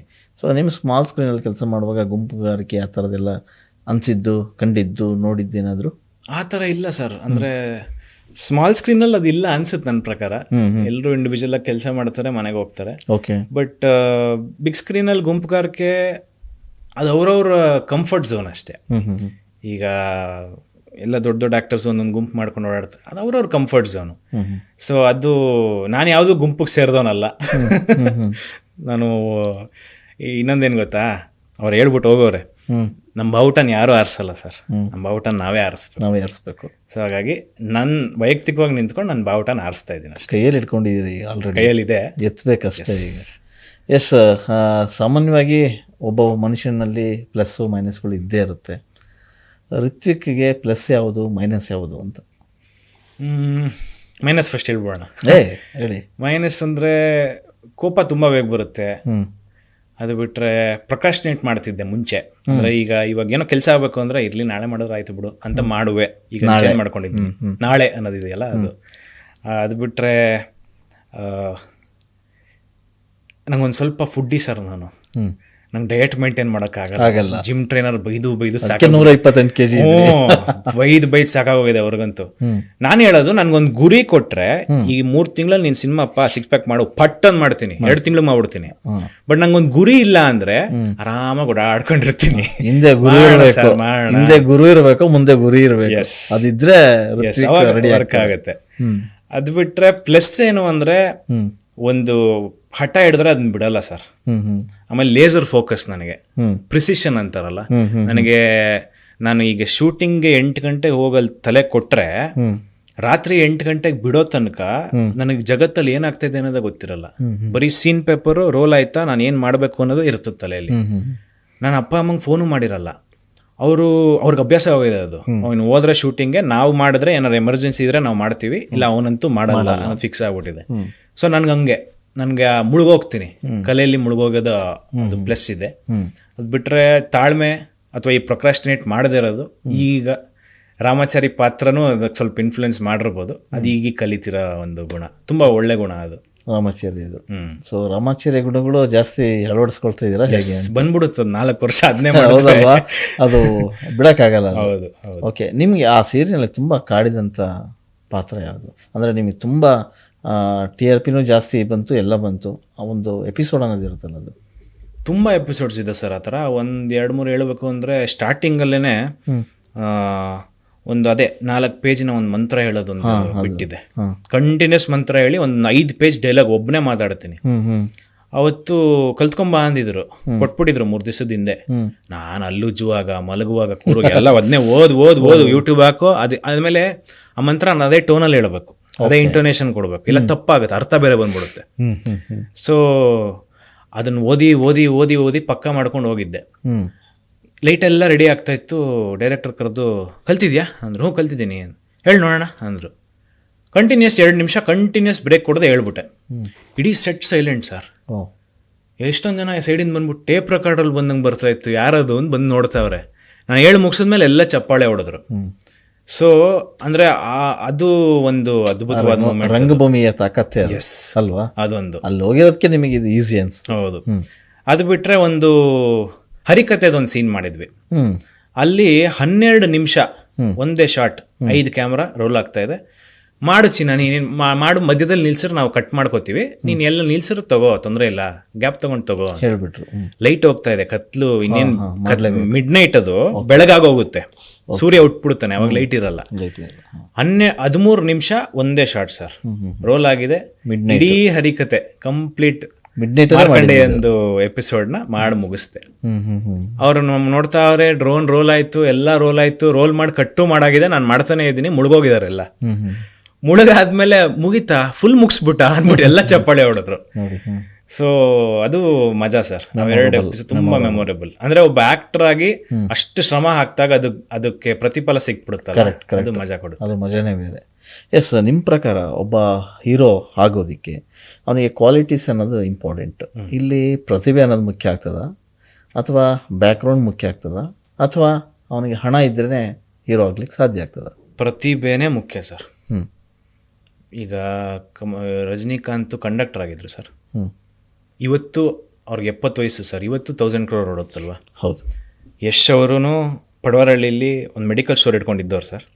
ಈಗ ಎಲ್ಲಿದ್ದಾರೆ ಸರ್ ಅವರು? ಸೊ ಇಟ್ ಡಸಂಟ್ ಮ್ಯಾಟರ್, ಹಣ ಇರಬೇಕು, ಬ್ಯಾಕಿಂಗ್ ಇರಬೇಕು, ಅದು ಮ್ಯಾಟ್ರ್ ಆಗಲ್ಲ. ಶ್ರಮ ಆ್ಯಂಡ್ ಪ್ರತಿಭೆ. ಅವನ ಹತ್ರ ಎಷ್ಟು ಸ್ಟಫ್ ಇದೆ, ಅದನ್ನು ಎಷ್ಟು ಚೆನ್ನಾಗಿ ಅವನು ಮುಂದೆ ಹಾಕ್ತಾ ಇದ್ದಾನೆ, ಶ್ರಮ ಪಡ್ತಾ ಇದ್ದಾನೆ, ಅದೊಂದಿದ್ರೆ 100% ನಮ್ಮನ್ನು ಅದೇ ಕರ್ಕೊಂಡು ಹೋಗುತ್ತೆ. There is no other option for the universe. ನಾವು ಹೇಳ್ದಂಗೆ ವರ್ಕ್ ಆಗುತ್ತೆ. ಬಟ್ ನಾವು ಕೆಲಸ ಮಾಡಬೇಕು ಆ್ಯಂಡ್ ನಮಗೆ ಟ್ಯಾಲೆಂಟನ್ನು ನಾವು ಬೆಳೆಸ್ಕೋಬೇಕು. ಯಾರಿಗೂ ಟ್ಯಾಲೆಂಟ್ ಹುಡ್ತಾಗಿಂದ ಬರಲ್ಲ. ಕರೆಕ್ಟ್. ನಾವು ಅದನ್ನು ಬಿಲ್ಡ್ ಮಾಡ್ಕೊಬೇಕು. ಸೊ ನಿಮಗೆ ನೀವೇ ಹೀರೋ ಆದವರು. ಸೊ ಗಾಡ್ ಫಾದರ್ ಅನ್ನೋದು ಯಾರು ಇಲ್ವಾ ಹೇಗೆ ಅಂತ? ಇಲ್ಲ ಸರ್, ಗಾಡ್ ಫಾದರ್ ಅಂತ ನಾನು ಅದನ್ನ ನಂಬಲ್ಲ. ಯಾಕಂದರೆ ಒಂದು ಗಾಡ್ ಫಾದರ್ ಅಂತ ಇಟ್ಕೊಂಡಿದ್ದ ತಕ್ಷಣ ಅವರು ಬೇಕು ಅಂತ ಮಾಡಲ್ಲ, ನಾವು ಬೇಕು ಅಂತಾನು ಕೇಳಲ್ಲ ಅವ್ರ ಮಾತನ್ನ. ಬಟ್ ಒಂದು ಚೌಕಟ್ಟಿರುತ್ತೆ. ಈಗ ನನಗೊಬ್ರು ಗಾಡ್ ಫಾದರ್ ಇದ್ದಾರೆ ಅನ್ಕೊಳ್ಳಿ, ಅವ್ರು ಹೇಳ್ತಾರೆ ಆ ಸಿನಿಮಾ ಮಾಡಬೇಡ, ನಂಗೆ ಅವ್ರು ಕಂಡ್ರೆ ಆಗಲ್ಲ, ಈ ಸಿನಿಮಾ ಮಾಡು ಅಂತಾರೆ. ಬಟ್ ಆ ಸಿನಿಮಾ ಸಕ್ಸಸ್ ಸಿನಿಮಾ, ಅದು ನಾನು ಅವ್ರ ಮಾತು ಕೇಳ್ಬಿಟ್ಟು ಅದನ್ನು ಮಾಡದೇ ಇರ್ತೀನಿ. ಸೊ ನಂಗೆ ಬೇಡ, ಆ ಚೌಕಟ್ಟೆ ಬೇಡ. ಒಂದು ಓಡೋ ಕುದುರೆ ಒಬ್ಬನೇ ಓಡ್ತೀನಿ, ಬೇಡ ಅದು ಗಾಡ್ ಫಾದರ್, ಅದು ಸಪೋರ್ಟ್ ಬೇಡ ನನಗೆ. ಬೇಕಾದಾಗ ತಗೋತೀನಿ, ನೆಸೆಸಿಟಿ ಇದ್ದಾಗ. ನಾನು ಅದಕ್ಕೆ ನಮ್ಮ ಅಪ್ಪನ ಹೆಸರು ಅಲ್ಲಿ ಹೇಳಲಿಲ್ಲ. So I want to do this alone and I want to win alone. ಗೆದ್ದಾದ್ಮೇಲೆ ಎಲ್ಲರನ್ನೂ ಕರ್ಕೊಂಡು ಮುದ್ದಾಡ್ತೀನಿ. ಇದೇ ವಿಚಾರಕ್ಕೆ ಬರೋದಾದರೆ, ಅಪ್ಪನ ಹೆಸರು ಎಲ್ಲೂ ಹೇಳಲ್ಲ, ಅಪ್ಪನ ಇದು ಬೇಡ ಬ್ರ್ಯಾಂಡು ಅನ್ನೋದು ಹೇಳಿದ್ರಿ. ಸುದೀಪ್ ಅವರ ಒಂದು ಫಂಕ್ಷನಲ್ಲಿ ನೀವು ಹೋಗ್ತೀರಿ, ಅಲ್ಲಿ ಉಪೇಂದ್ರ ಅವ್ರನ್ನ ಭೇಟಿ ಮಾಡ್ತೀರಿ. ಬಹುಶಃ ಉಪೇಂದ್ರ ಅವರು ನಿಮ್ಮ ಹತ್ರ ಎಲ್ಲ ಮಾತಾಡ್ತಾರೆ. ಉಪೇಂದ್ರ ಅವ್ರಿಗೂ ಕೂಡ ಹೇಳಿರಲ್ಲ ಇವರ ಮಗ ಅಂತ ಹೇಳಿ. ನಿಮ್ಗೆ ಹೆಂಗೆ ಗೊತ್ತಾಯ್ತು? ಒನ್ಸ್ ಗೊತ್ತಾಗುತ್ತೆ, ಅವಾಗ ಕರೆದು ಹೇಳ್ತಾರೆ, ಓ ಏನು ಹೇಳೇ ಇಲ್ಲ ಅಂತೇಳಿ. ಅಂದ್ರೆ ಉಪೇಂದ್ರ ಅವ್ರಿಗೂ ನಿಮ್ಮ ತಂದೆಗೂ ತುಂಬಾ ವರ್ಷದ ನಂಟು. ಹೌದು. ಆ ಸ್ನೇಹನೇ ಬೇರೆ. ಯಾಕಂದ್ರೆ ಅದು ಮುಂದೆ ಬರ್ತೀನಿ ಅದಕ್ಕೂ. ಸೊ ಹಾಗೇನೆ ಅಕುಲ್ ಬಾಲಾಜಿಗೂ ಕೂಡ ನೀವು ಇಂಥವ್ರ ಮಗ ಅಂತ ಗೊತ್ತಿರಲಿಲ್ಲ. ಎಲ್ಲ ಆಗುತ್ತೆ, ಎಲ್ಲ ಆದ್ಮೇಲೆ ಹೋಗಿ ಹೇಳ್ತೀರಾ, ಏನೋ ಮಗ ನೀನು ಹೇಳಲೇ ಇಲ್ಲ ಅಂತ ಹೇಳ್ತಾರೆ. ಸೊ ಯಾಕೆ ಅದು ಹೇಳ್ಬಾರ್ದು ಅಂತ ಏನಾರ ಇದೆಯಾ ಹೇಗೆ ಅಂತ? ಇಲ್ಲ ಸರ್, ನನಗದೊಂಥರ ಹಿಂಸೆ ಆಗುತ್ತೆ. ಈಗ ಅಪ್ಪನ ಹೆಸರನ್ನ ನನಗೆ ಬಳಸಕ್ಕೆ ಇಷ್ಟ ಇಲ್ಲ ಅಂತಲ್ಲ, ನನಗೆ ಎಲ್ಲೂ ಅವ್ರಿಗೆ ಅವಮಾನ ಆಗ್ಬಾರ್ದು ಅಂತ. ಈಗ ನಾನು ಸುಮ್ಮನೆ ಅಕುಲ್ ಬಾಲಾಜಿನ ಮೀಟ್ ಮಾಡಿದಾಗ ಸುಮ್ಮನೆ ಸ್ಟೇಜ್ ಮೇಲೆ ಅವಾಗ ತಾನೇ ಲಾಂಚ್ ಆಗಿತ್ತು ನಮ್ಮ ಸೀರಿಯಲ್. ನನ್ನ ಸ್ಟಫ್ ಗೊತ್ತಿಲ್ಲ ಅವ್ರಿಗೆ. ನಾನು ಇವ್ರ ಮಗ ಅಂತ ಇಂಟ್ರೊಡ್ಯೂಸ್ ಮಾಡ್ಕೊಳಕ್ಕಿಂತ ನನ್ನ ಕೆಲಸ ನೋಡ್ಲಿ ಫಸ್ಟ್, ಆಮೇಲೆ ಗೊತ್ತಾದ್ರೆ ಖುಷಿನೇ, ಒಳ್ಳೇದು. ಸೊ ಆ ಥರ ಉಪೇಂದ್ರ ಅವ್ರಿಗೂ ಐ ಥಿಂಕ್ ಸೃಜನ್ ಲೋಕೇಶ್ ಅವ್ರ ಬರ್ಡೇಲಿ ಉಪೇಂದ್ರ ಸರ್ ಬಂದಾಗ ನಾವು ತೊಡೆ ಮೇಲೆಲ್ಲ ಕೂತ್ಕೊಂಡೆಲ್ಲ ನಮ್ಮ ಮನೆಗೆ ತುಂಬಾ ಸತಿ ಬರೋರು. ಹೌದು. ನಮ್ಮಮ್ಮ ನಾನ್ ವೆಜ್ ಚೆನ್ನಾಗಿ ಮಾಡ್ತಾರೆ. ಹ್ಮ್ ಸೊ ಹಾಗಾಗಿ ಫೋನ್ ಮಾಡಿ ಹೇಳ್ಬಿಡೋರು, ಬಂದ್ಬಿಡಿ ಬರ್ತಾ ಇದೀವಿ ಹಿಂಗೆ ರೆಡಿ ಮಾಡ್ಬಿಡಿ ಅಂತ. ಸೊ ನಮ್ಮ ಮನೆಗೆ ತುಂಬಾ ಸತಿ ಊಟಕ್ಕೆಲ್ಲ ಬಂದಿದ್ದಾರೆ ಅವರು. ಅಂಡ್ ಪ್ರಿಯಾಂಕಾ ಮೇಡಮ್ ಬಂದು ನಮ್ಮ ಶಾಲೆಯಲ್ಲಿ ಒನ್ ಆಫ್ ದ ಟ್ರಸ್ಟಿ. ಗೊತ್ತು. ಸೊ ಹಾಗಾಗಿ ಅಷ್ಟು ಕ್ಲೋಸ್ ಇದ್ರು ನಾನು ಹೇಳಲಿಲ್ಲ, ಬಿಕಾಸ್ ನನಗದು ಬೇಡ. ಈಗ ಋತ್ವಿಕಾಗೆ ಗುರ್ತಿಡಿಲಿ, ತೊಂದರೆ ಇಲ್ಲ. ಎಸ್. ಆಮೇಲೆ ಅವ್ರಿಗೆ ಗೊತ್ತಾಯ್ತು, ಅವರು ಅದನ್ನ ನಮ್ಮ ಅಪ್ಪನ ಹತ್ರ ಹಂಚ್ಕೊಂಡ್ರು ಕೂಡ. ಬಟ್ ನಾನು ಹೇಳಲ್ಲ ಸರ್. ಕರೆಕ್ಟ್. ಅಲ್ಲ, ಕೆಲವರ ಗುಣಗಳೇ ಆಗಿರ್ತವೆ, ಅದು ಬೇಕು ಮನುಷ್ಯನಿಗೆ. ಯಾಕಂದರೆ ಆ ಛಲ ಹಠ ಇದ್ದಾಗಲೇ ಏನಾದರೂ ಸಾಧನೆ ಮಾಡಬೇಕು. ಆ ಸಾಧನೆ ಮಾಡಿದಾಗ ಇಂಥವ್ರ ಮಗ ಅಂತ ಗೊತ್ತಾಗಲ್ಲ, ಅದಕ್ಕಿಂತ ಖುಷಿ ಬೇರೆ ಯಾವುದೇ ಇರಲ್ಲ. ಎಸ್. ಎಲ್ಲ ಸರಿ, ಮೈಸೂರು ವಿಚಾರಕ್ಕೆ ಬರೋಣ. ನಿಮ್ಮ ತಾಯಿ ವಿಚಾರದಲ್ಲಿ ತಾಯಿ ಒಂದು ನಿರೀಕ್ಷೆ ಅನ್ನೋ ಒಂದು ಸಂಸ್ಥೆ ಕಟ್ತಾರೆ. ಒಂದು 18-20 ವರ್ಷ ಆಗುತ್ತೆ. ತಂದೆನೂ ಕೂಡ ಅದಕ್ಕೆ ಸಾಥ್ ಕೊಡ್ತಾರೆ. ಸೊ ಅಲ್ಲಿ ಬುದ್ಧಿಮಾಂದ್ಯ ಮಕ್ಕಳನ್ನು ನೋಡ್ಕೊಳ್ಳೋಂಥ ಜವಾಬ್ದಾರಿನ ವಹಿಸ್ಕೊಳ್ತಾರೆ. ಸೊ ಆ ಶಾಲೆ ಬಗ್ಗೆ ಒಂಚೂರು ಮಾತಾಡಿ. ಅಂದರೆ ಅದನ್ನ ಅಮ್ಮ BEd ಮಾಡಿ ಮುಗಿಸಿದ್ಮೇಲೆ ಸ್ಪೆಷಲ್ ಎಜುಕೇಷನಲ್ಲಿ MSc ಮಾಡಿದ್ರು. ಓಕೆ. ಸೊ ಅದಾದಮೇಲೆ ಅವ್ರೊಂದು ಶಾಲೆ ಶುರು ಮಾಡೋಣ ಬುದ್ಧಿಮಾಂದ್ಯ ಮಕ್ಕಳಿಗೆ ಅಂತ ಅವ್ರ ಫ್ರೆಂಡ್ ಇನ್ಫ್ಲೂಯೆನ್ಸಿಂದ 2 ಮಕ್ಕಳನ್ನ ಮನೆಯಲ್ಲೇ ಕರೆಸಿ ಅಲ್ಲಿ ಶಾಲೆ ಶುರು ಮಾಡ್ತಾರೆ. ಸೊ 2 ಮಕ್ಕಳಿಂದ ನಾವು ಅದನ್ನು ಬೇರೆಯವ್ರಿಗೆ ಹ್ಯಾಂಡ್ ಓವರ್ ಕೊಡೋ ಅಷ್ಟರಲ್ಲಿ ಒಂದು 120 ಜನ ಮಕ್ಕಳಾಗಿದ್ರು. ಓಕೆ. ಸೊ ಅಲ್ಲಿ ಡಿಸ್ಲೆಕ್ಸಿಕ್ ಇದ್ದಾರೆ, ಅಥವಾ ತುಂಬ ಬೇರೆ ಬೇರೆ ಥರ ಮೆಂಟಲ್ ರಿಟಾರ್ಡೇಷನ್ ಅವರೆಲ್ಲರೂ ಅಲ್ಲಿ ಶಾಲೆಯಲ್ಲಿ ಬರ್ತಾಯಿದ್ರು. From ranging to 40 to 80 okay mental capacity ಇದ್ರ ಮೇಲೆ, IQ ಮೇಲೆ. ಸೊ ನನಗೆ ಏನಾಯಿತು ಅಂದರೆ, ಈಗ ನನ್ನ ರೂಮೇನೆ ಆಫೀಸ್ ರೂಮ್ ಆಗಿತ್ತು ನಮ್ಮ ಮನೆಯಲ್ಲಿ. ನಮ್ಮ ಹಾಲೇನೆ ಪಾಠ ಮಾಡೋ ಜಾಗ ಆಗಿತ್ತು ಆ ಮಕ್ಕಳಿಗೆ. ಸೊ ನಾನು ಬೆಳಗ್ಗೆ ಅವರೆಲ್ಲ ಮಕ್ಕಳು ಬಂದರೆ ಅವ್ರ ಜೊತೆನೇ ಟೈಮ್ ಸ್ಪೆಂಡ್ ಮಾಡ್ತಾ ಇದ್ದೆ. ಅಲ್ಲಿಂದನೇ ನಾನು ಕಾಲೇಜ್ಗೆ ಹೋಗ್ತಾ ಇದ್ದೆ. ಅಲ್ಲಿಂದ ವಾಪಸ್ ಬಂದಾಗೂ ಆ ಮಕ್ಕಳಿರೋರು. ಸೊ ಆ ಮಕ್ಕಳ ಜೊತೆನೆ ನಾನು ಬೆಳೆದಂಗೆ ಆಗೋಯ್ತು. ಒಂದು 5-6 ವರ್ಷ ನಮ್ಮ ಮನೇಲಿ ನಡೆಸಿದ್ವಿ. ಆಮೇಲೆ ಒಂದು ಬೇರೆ ಜಾಗ ತಗೊಂಡ್ ಮಾಡಿದ್ದು. ಸೊ ಅದು ಮಜಾ ಸರ್. ಅಂದ್ರೆ ಒಬ್ಬ ಆಕ್ಟರ್ಗೆ ಈಗ ಆ ಬುದ್ಧಿಮಾಂದ್ಯನ ರೋಲು ಇಂಪಾರ್ಟೆಂಟ್ ಅಲ್ಲ. ಮುಂದೆ ಯಾವ್ದಾರು ಸಿಕ್ಕಿದ್ರೆ, ನನಗೆ 1,000 ಜನ ಕಂಡಿದ್ದಾರೆ ಅಷ್ಟು ವರ್ಷದಲ್ಲಿ. ಒಂದೊಂದು ಕ್ಯಾರೆಕ್ಟರ್ ಒಂದೊಂದ್ ತರ. ಅಂಡ್ ಅವ್ರಿಗೆ ತುಂಬಾ ಬುದ್ಧಿ ಇರುತ್ತೆ. ನಾವು ಅವ್ರಿಗೆ ಓದಕ್ ಬರಲ್ಲ, ಬರೆಯಕ್ ಬರಲ್ಲ ಅಂತ ಬುದ್ಧಿ ಇಲ್ಲ ಅನ್ಕೊಂಡಿರ್ತೀವಿ. ಬೇರೆ ವಿಷಯದಲ್ಲಿ ಸಿಕ್ಕಾಪಟ್ಟೆ ಬುದ್ಧಿ ಇರುತ್ತೆ. ಅವರು ಯಾವುದೋ ಈಗ ಎಂಜಿನ್ ಪಾರ್ಟ್ ಕೊಟ್ರೆ ಟಕ್ ಅಂತ ತೆಗೆದು ಎಲ್ಲ ರೆಡಿ ಮಾಡಿ ಹಾಕ್ಬಿಡ್ತಾನೆ. ಬಟ್ ಅವ್ನಿಗೆ ABCD ಬರೆಯಕ್ಕೆ ಬರ್ತಾ ಇರಲ್ಲ. ಸೊ ಈ ಡಿಫ್ರೆನ್ಸ್ ಅದು. ಸೊ ನಾವು ಅವ್ರಿಗೆ ಎಂಜಿನ್ ಪಾರ್ಟ್ ಟ್ರೈನ್ ಮಾಡಕ್ಕೇನೆ ಅವ್ನಿಗೆ ಅದರಲ್ಲೇನೆ ಅದೇ ಫೀಲ್ಡಲ್ಲಿ ಬೆಳೆಸ್ತಾ ಇದ್ವಿ. ಅವನೊಂದು ಬಟ್ಟೆ ಹೊಲಿತಾನೆ ಚೆನ್ನಾಗೆ ಅಂದ್ರೆ ಅವ್ನಿಗೆ ಅದೇ ಟ್ರೈನಿಂಗ್ ಕೊಡ್ತಾ ಇದ್ವಿ ಆ ಶಾಲೆಯಲ್ಲಿ. ಸೊ ಅದು ಅಮ್ಮ ಮಾಡಿದ ತುಂಬಾ ದೊಡ್ಡ ಪುಣ್ಯದ ಕೆಲಸ. ಆ ಪುಣ್ಯನೇ ನಾವೆಲ್ಲ ಎತ್ಸ್ತಾ ಇರೋದು ಸರ್, ಅದರ ಆಶೀರ್ವಾದನೇ. 2ರಿಂದ ಶುರುವಾದಂಥ ಶಾಲೆ. ಎಷ್ಟು ಮಕ್ಕಳಿದ್ದಾರೆ ಈಗ 125 ಜನ ಇದ್ದಾರೆ. 25-30 ಜನ ಟೀಚರ್ಸ್ ಇದ್ದಾರೆ. ಯಾಕಂದ್ರೆ ಅವ್ರಿಗೆ ಒಂದು ಟೀಚರ್ಗೆ 5 ಜನ ಸ್ಟೂಡೆಂಟ್. ಜಾಸ್ತಿ ಜನ ಹ್ಯಾಂಡಲ್ ಮಾಡಿ, ಇಂಥ ಮಕ್ಕಳನ್ನ ಜಾಸ್ತಿ ಜನ ಹ್ಯಾಂಡಲ್ ಮಾಡಲೂಬಾರ್ದು. ಓಕೆ. ಸೊ ಒಂದು ಟೀಚರ್ಗೆ 5 ಜನ ಮಕ್ಕಳು ಅನ್ನೋ ಲೆಕ್ಕ ಒಂದು 30 ಜನ ಟೀಚರ್ಸ್ ಇದ್ದಾರೆ. ಈಗ ಚೆನ್ನಾಗಿ ನಡೀತಾ ಇದೆ. ಈಗ ಚೆನ್ನಾಗಿ ನಡೀತಾ ಇದೆ. ಮೈಸೂರಲ್ಲಿ ಆ ಶಾಲೆ ನಡೀತಾ ಇದೆ. ಆಮೇಲೆ ಪ್ರತಿ ವರ್ಷ ಉಪೇಂದ್ರ ಅವರು ಅವ್ರ ಬರ್ತ್ಡೇಗೆ ಬರ್ತಾರೆ. ಹೌದು. ಅವ್ರಿಗೆ ಕೈ ಇಲ್ಲದದ್ದು ಕಾಂಟ್ರಿಬ್ಯೂಟ್ ಮಾಡ್ತಾರೆ. ಈ ಥರದ್ದೆಲ್ಲ ಇದೆ. ಹೌದು. ಸೊ ಎಲ್ಲ ಮಕ್ಕಳಂತೆ ಆ ಮಕ್ಕಳು ಇಲ್ಲ, ವಿಶೇಷ ಮಕ್ಕಳೇ ಅದು ಆ್ಯಕ್ಚುಲಿ. ಸೊ ನಿಮಗೆ ಎಲ್ಲೋ ಒಂದು ಕಡೆಗೆ ಮಾಡಿದಾಗ ಎಂದಾದರೂ ಅನಿಸ್ತಾ ಇದನ್ನ ಬೇರೆ ಮಟ್ಟಕ್ಕೆ ತಗೊಂಡು ಹೋಗ್ಬೇಕು ಆ ಶಾಲೆನ ಅಂತ? 100% ಸರ್. ಈಗ ಆ ಫೀಲ್ಡಲ್ಲಿ ನಾವು ಅಮ್ಮ ಈಗಲೂ ಕೆಲಸ ಮಾಡ್ತಾ ಇದ್ದಾರೆ. ನನಗಿರೋದೇ ಅದು. ನಾನು ನಂಬಿರೋದು ಅಷ್ಟೇ ಸರ್. ಮಕ್ಕಳಿಗೆ ನಾವು ಕರೆಕ್ಟಾಗಿ ವಿದ್ಯಾಭ್ಯಾಸ ಕೊಟ್ಟು ಟ್ರೈನ್ ಮಾಡಿದ್ರೆ ಇಡೀ ಸೊಸೈಟಿನೇ ಚೇಂಜ್ ಆಗಿಬಿಡುತ್ತೆ. ಬಿಕಾಸ್ ಅವರೇ ಬೆಳೆದು ದೊಡ್ಡವರಾಗವ್ರು ನೆಕ್ಸ್ಟ್. ಹೌದು. ಸೊ ಹಾಗಾಗಿ ನನಗೆ ಮೇಜರಾಗಿ ನಾನು ಕಾನ್ಸಂಟ್ರೇಟ್ ಮಾಡೋದೇ ಮಕ್ಕಳು ಇಲ್ಲ ಪ್ರಾಣಿಗಳು. ಇವೆರಡರ ಮೇಲೆ ನಾನು ಕಾನ್ಸಂಟ್ರೇಟ್ ಮಾಡ್ತೀನಿ. ನಮ್ಮದು RK ಫೌಂಡೇಶನ್ ಅಂತ ನಂದೊಂದು ಚಿಕ್ಕದೊಂದು ಒಂದು ನಾನ್ ಚಾರಿಟಬಲ್ ಆರ್ಗನೈಸೇಷನ್ ತೆಕ್ಕೊಂಡಿದ್ದೀನಿ ನಾನು. ನೀವು ಪ್ರತಿ ವರ್ಷ ನಿಮ್ಮ ಹುಟ್ಟು ಹಬ್ಬಕ್ಕೆ ಬೀದಿ ನಾಯಿಗಳನ್ನ ಹುಡ್ಕೊಂಡು ಹೋಗ್ತೀರಾ. ಒಂದಿಷ್ಟು ನಾಯಿಗಳನ್ನ ಬೆನ್ನು ಹತ್ಕೊಂಡು ಹೋಗಿ ಅವರಿಗೆಲ್ಲ ಆಹಾರ ಕೊಡ್ತೀವಿ, ಪೆಡಿಗ್ರಿ ಅದೆಲ್ಲ ಕೊಡ್ತೀವಿ. ಇದನ್ನು ಕೂಡ ಹೇಳಿದ್ರು, ಕೇಳ್ಪಟ್ವಿ ಒಂದಿಷ್ಟು ವಿಚಾರಗಳನ್ನ. ಅದು ನಂಗೆ ನಾಯಿಗಳು ಅಥವಾ ಪ್ರಾಣಿಗಳು ಅಂದ್ರೆ ಸಿಕ್ಕಾಬಡೆ ಇಷ್ಟ. ಆ್ಯಂಡ್ ನಮ್ಮ ಮನೇಲಿ ಕಂಟಿನ್ಯೂಸ್ ನಂಗೆ ಹುಟ್ಟಿದಾಗ್ಲಿಂದ ಹಿಡಿದು ಇಲ್ಲಿ ತನಕ ನಾಯಿಗಳು ಮನೇಲಿ ಇದ್ದೇ ಇವೆ, ಸಾಕ್ತಾನೇ ಬಂದಿದ್ದೀವಿ. ಅದಲ್ಲದೆ ಮಕ್ಳಿಗೆ ಮಾಡಬೇಕು ಅಂತ ತುಂಬ ಆಸೆ ನನಗೆ. ನಾನು ಮುಂದೆ ದೊಡ್ಡ ಸ್ಟಾರ್ ಆಗೋದಂತೂ ಗ್ಯಾರಂಟಿ. ಆದರೆ ನನ್ನ ಮೇಜರ್ ಫೀಲ್ಡ್ ಆಫ್ ವರ್ಕ್ ಮಕ್ಳ ಮೇಲೆ ಆಗಿರುತ್ತೆ. ಕರೆಕ್ಟ್, ಆಗ್ಬೇಕು. ಏನೋ ಒಂದು ಬೇಕಲ್ಲ ನಮ್ದು ಒಂದು ಹುಡುಗಿ ಅನ್ನೋದು. ಹೌದು ಅಲ್ವಾ? ಎಸ್, ರಾಮಾಚಾರಿ ದೊಡ್ಡ TRPನಲ್ಲಿ ಇರ್ತಕ್ಕಂಥ ಸೀರಿಯಲ್ ಆಗಿತ್ತು, ಸಕ್ಸಸ್ ಆಯಿತು, ಎಲ್ಲ ಆಯಿತು. ಆ ಸಕ್ಸಸ್ ಬೇರೆ ಯಾವುದೋ ಒಬ್ಬ ನಟನಿಗೋ ಹೀರೋಗೋ ಬಂದಿದ್ದಿದ್ರೆ ಇಷ್ಟೊತ್ತಿಗೆ 4-5 ಚಾನಲ್ಗೆ 4-5 ಹೀರೋಗಳಾಗಿ ಕೆಲಸ ಮಾಡ್ತಾಯಿದ್ರು. ಋತ್ವಿಕ್ ಯಾಕೆ ಒಂದಕ್ಕೆ ಫೋಕಸ್ ಮಾಡಿದ್ರು ಅಂತ, ಅಥವಾ ಅವಕಾಶಗಳೇ ಬರಲಿಲ್ವೋ ಸೀರಿಯಲ್ಗೆ, ಅಥವಾ ಬಂದರೂ ಬೇಡ ನಾನು ಇದು ಮುಗಿಸ್ ತಂದು ಬೇರೆ ಏನೋ ಫೋಕಸ್ ಇದೆ ಅಂತ ಸುಮ್ಮನಾದ್ರು? Yes, second option sir. Sir, ಈ ಸೀರಿಯಲ್ ಶುರುವಾಗಿ 6 ತಿಂಗಳಿಗೆ ಒಂದು ಸಿನಿಮಾ ಬಂತು. ಓಕೆ. ಅದಾದಮೇಲೆ ಈಗ ತನಕ ನೋಡಂಗಿದ್ರೆ ಒಂದು 10 ಸಿನಿಮಾ ಪ್ರಾಜೆಕ್ಟ್ಗಳು ಬಂದಿದೆ ಸರ್, ಆ್ಯಸ್ ಆಫ್ ನೌ. ಅದರಲ್ಲಿ ನನಗೆ ಕೆಲವು ಕತೆಗಳು ಇಷ್ಟ ಆಗಲಿಲ್ಲ, ಇನ್ನು ಕೆಲವು ಹೊಸ ಡೈರೆಕ್ಟರ್ಗಳಿರ್ತಾರೆ, ಪ್ರೊಡ್ಯೂಸರ್ಗಳಿರಲ್ಲ ಅವ್ರ ಹತ್ರ. ಸೊ ಈ ಥರ ಒಂದು ಚಿಕ್ಕ ಚಿಕ್ಕ ಸಮಸ್ಯೆಗಳಿಂದ ಆ ಪ್ರಾಜೆಕ್ಟ್ಗಳೆಲ್ಲ ಹೋಲ್ಡಲ್ಲಿವೆ. ಬಟ್ ಕತೆಗಳೆಲ್ಲ ನಂಗೆ ಒಂದು 3-4 ಕತೆ ಆಲ್ರೆಡಿ ಇಷ್ಟ ಆಗಿದೆ. ಸೊ ಇದನ್ನ ನೋಡ್ತಿರೋ ಪ್ರೊಡ್ಯೂಸರ್ಗಳು ಯಾರು ದಯವಿಟ್ಟು ದುಡ್ಡು ಹಾಕಂಗಿದ್ರೆ ಓಡಕ್ ಹೋದ್ರೆ ಹಾಕಿ. ಸೊ ಈ ತರ ಪ್ರಾಜೆಕ್ಟ್ಗಳು ಬಂದಿವೆ. ಅದಲ್ಲದೆ ಮಧ್ಯದಲ್ಲಿ ಸೀರಿಯಲ್ ಆಪ್ಷನ್ಸು ಬಂತು. ಕೆಲವರು ಒಂದ್ ಸ್ವಲ್ಪ ಕೆಟ್ಟವ್ರು ಇರ್ತಾರಲ್ಲ, ಅದನ್ನ ಬಿಟ್ಬಿಟ್ಟು ಬಂದ್ಬಿಡಿ, ನಾವು ನೆಕ್ಸ್ಟ್ ರನ್ ಮಾಡೋಣ ಅಂದ್ರು. ಕೆಟ್ಟವರು 100% ಸರ್. ಅದು ಈಗ ದ್ರೋಹ ಮಾಡದಂಗೆ. ಕರೆದ್ಬಿಟ್ಟು ಅನ್ನ ಹಾಕಿದ್ದಾರೆ, ಕರೆದ್ಬಿಟ್ಟು ಒಂದು ರೋಲ್ ಕೊಟ್ಟಿದ್ದಾರೆ. ನಾನು ಅದನ್ನ ಮುಗಿಸೋ ತನಕ ಅವ್ರನ್ನ ಬಿಟ್ಟು ಹೋಗಂಗಿಲ್ಲ. ಅದು ತಪ್ಪು, ಅದು ಮಾರಲಿ ಸರಿ ಇಲ್ಲ. ಸೊ ಅದಕ್ಕೆ ನಾನು ರಾಮಾಚಾರಿ ಮುಗಿಯತ್ತಂಗೆ ಯಾವ ಪ್ರಾಜೆಕ್ಟ್ ಒಪ್ಕೋತಾ ಇಲ್ಲ. ವೇಟಿಂಗ್, ಇನ್ನು 2 ತಿಂಗಳಲ್ಲಿ ಮುಗಿಯುತ್ತದು. ಮುಗಿದ್ಮೇಲೆ ಡೆಫಿನೆಟ್ಲಿ ಅಲ್ಲಿಗೆ 1,000 ಎಪಿಸೋಡ್ 1,000 ಎಪಿಸೋಡ್ ಆಗುತ್ತೆ. 4 ವರ್ಷ ಇಂಥ ಜರ್ನಿ ರೀ. 4 ವರ್ಷದ ಸೀರಿಯಲ್. ಬಹುಶಃ ಸುದೀರ್ಘ ಜರ್ನಿ. ನಿಮ್ಮ ಫಸ್ಟ್ ಇನ್ನಿಂಗ್ಸ್ ಇದು. ಹೌದು. ಇನ್ನು ಸೆಕೆಂಡ್ ಇನ್ನಿಂಗ್ಸ್ ಬೇರೆ ಇರುತ್ತೆ. ಎಸ್, ಸಿನಿಮಾಲ್ಲಿ ಸೆಕೆಂಡ್ ಇನ್ನಿಂಗ್ಸ್ ಶುರು ಮಾಡೋಣ ಅಂತ ಸರ್. ಆಮೇಲೆ ಎಲ್ಲ ಸರಿ ಋತ್ವಿಕ್ ಅವ್ರದ್ದು ಒಂದು ಗುಣ ಇಷ್ಟ ಆಗಲಿಲ್ಲ. ಏನು ಅಂದರೆ, ನೀವೊಬ್ಬ ಸ್ಟಾರು, ಕಿರುತೆರೆಯಲ್ಲಿ ಒಬ್ಬ ಸ್ಟಾರ್ ನಟ. ಈಗ ನೀವು ಹೊರಗಡೆ ಹೋದ್ರೆ ಮುದುರ್ಕೊಳ್ತಾರೆ ಜನ. ಆದರೆ ಎಲ್ಲದಕ್ಕೂ ಒಬ್ಬೊಬ್ಬರೇ ಹೋಗ್ತೀರಿ. ಒಂದು ಇನ್ಸಿಡೆಂಟ್ ಆಯಿತು, ಎಲ್ಲ ರಾಯಚೂರು ಕಡೆಗೆ ಉತ್ತರ ಕರ್ನಾಟಕ ಭಾಗಕ್ಕೆ ಹೋಗ್ತೀರಾ, ಈ ಜನ ನಿಮಗೆ ಬಿಡಲ್ಲ, ಹೇಳೋದು ಒಗೀತವ್ರೆ. ಅಟ್ಲೀಸ್ಟ್ ಬಾಡಿ ಗಾರ್ಡ್ ಬೇಡ ಸ್ವಾಮಿ, ನಿಮ್ಮ ಫ್ರೆಂಡ್ಸ್ ಅವರು ನಾನು ಕರ್ಕೊಂಡು ಹೋಗ್ಬೋದಲ್ವ, ಯಾಕೆ ಅಂತ ಸರ್. ಅದು ಅಂದ್ರೆ ಅದು, ಅಥವಾ ಯಾರು ಬೇಡ ನಾವು ಒಬ್ಬನೇ ಇರ್ಬೇಕು ಅನ್ನೋ ಥರದೇನ? ಹಂಗೇನಿಲ್ಲ, ಅದು ಬೇಕಾಗಿರೋ ಟೈಮಲ್ಲಿ ಅದೇ ಆಗುತ್ತೆ ಸರ್. ನನ್ನ ಪ್ರಕಾರ ನಾನು ಇನ್ನೂ ಏನು ದಬಾಕಿಲ್ಲ ಸರ್, ಏನೂ ಮಾಡಿಲ್ಲ. ನಾನು ಹೇಳಿಲ್ವ ಅವಾಗಲೇ, ರಾಮಾಚಾರಿ ನಂದು 1% ಅಷ್ಟೇ.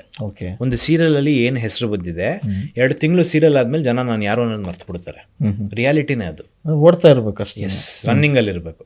ಸೊ ಹಂಗಿರುವಾಗ ನಾನು ಏನೂ ಮಾಡಿಲ್ಲ ಅಂದಾಗ ನನಗೆ ಯಾಕೆ 2 ಬಾಡಿ ಗಾರ್ಡು, ನಾನು ಕರ್ಕೊಂಡೋಗಿ PA ಒಬ್ಬ, ಬಾಟ್ಲಿ ಇಟ್ಕೊಳಕ್ ಒಬ್ಬ, ಯಾಕೆ? ಕಾರ್ ಡ್ರೈವರು ಇಲ್ಲಲ್ಲ ಅಂತ ಅದನ್ನ ಹೇಳಿದ್ದು. ಇಲ್ಲ, ಕಾರ್ ಡ್ರೈವರು ತುಂಬಾ ಲಾಂಗ್ ಇದ್ರೆ ಕರ್ಕೊಂಡು ಹೋಗ್ತೀನಿ. ಬಟ್ ಬೆಂಗಳೂರಲ್ಲೆಲ್ಲ ನಾನೇ ಓಡಾಡ್ತೀನಿ ಆರಾಮಾಗಿ. ಒಂದ್ ಸ್ವಲ್ಪ ಕಾರ್ ಓಡಿಸುವಾಗ್ಲೆಲ್ಲ ಅಡ್ಡ ಹಾಕಿ ಫೋಟೋ ತಗೊಳ್ಳೋದು ಅದೆಲ್ಲ ಮಾಡ್ತಾರೆ. ನನಗ್ ಬೇಕಿರೋದೇ ಅದು ಸರ್.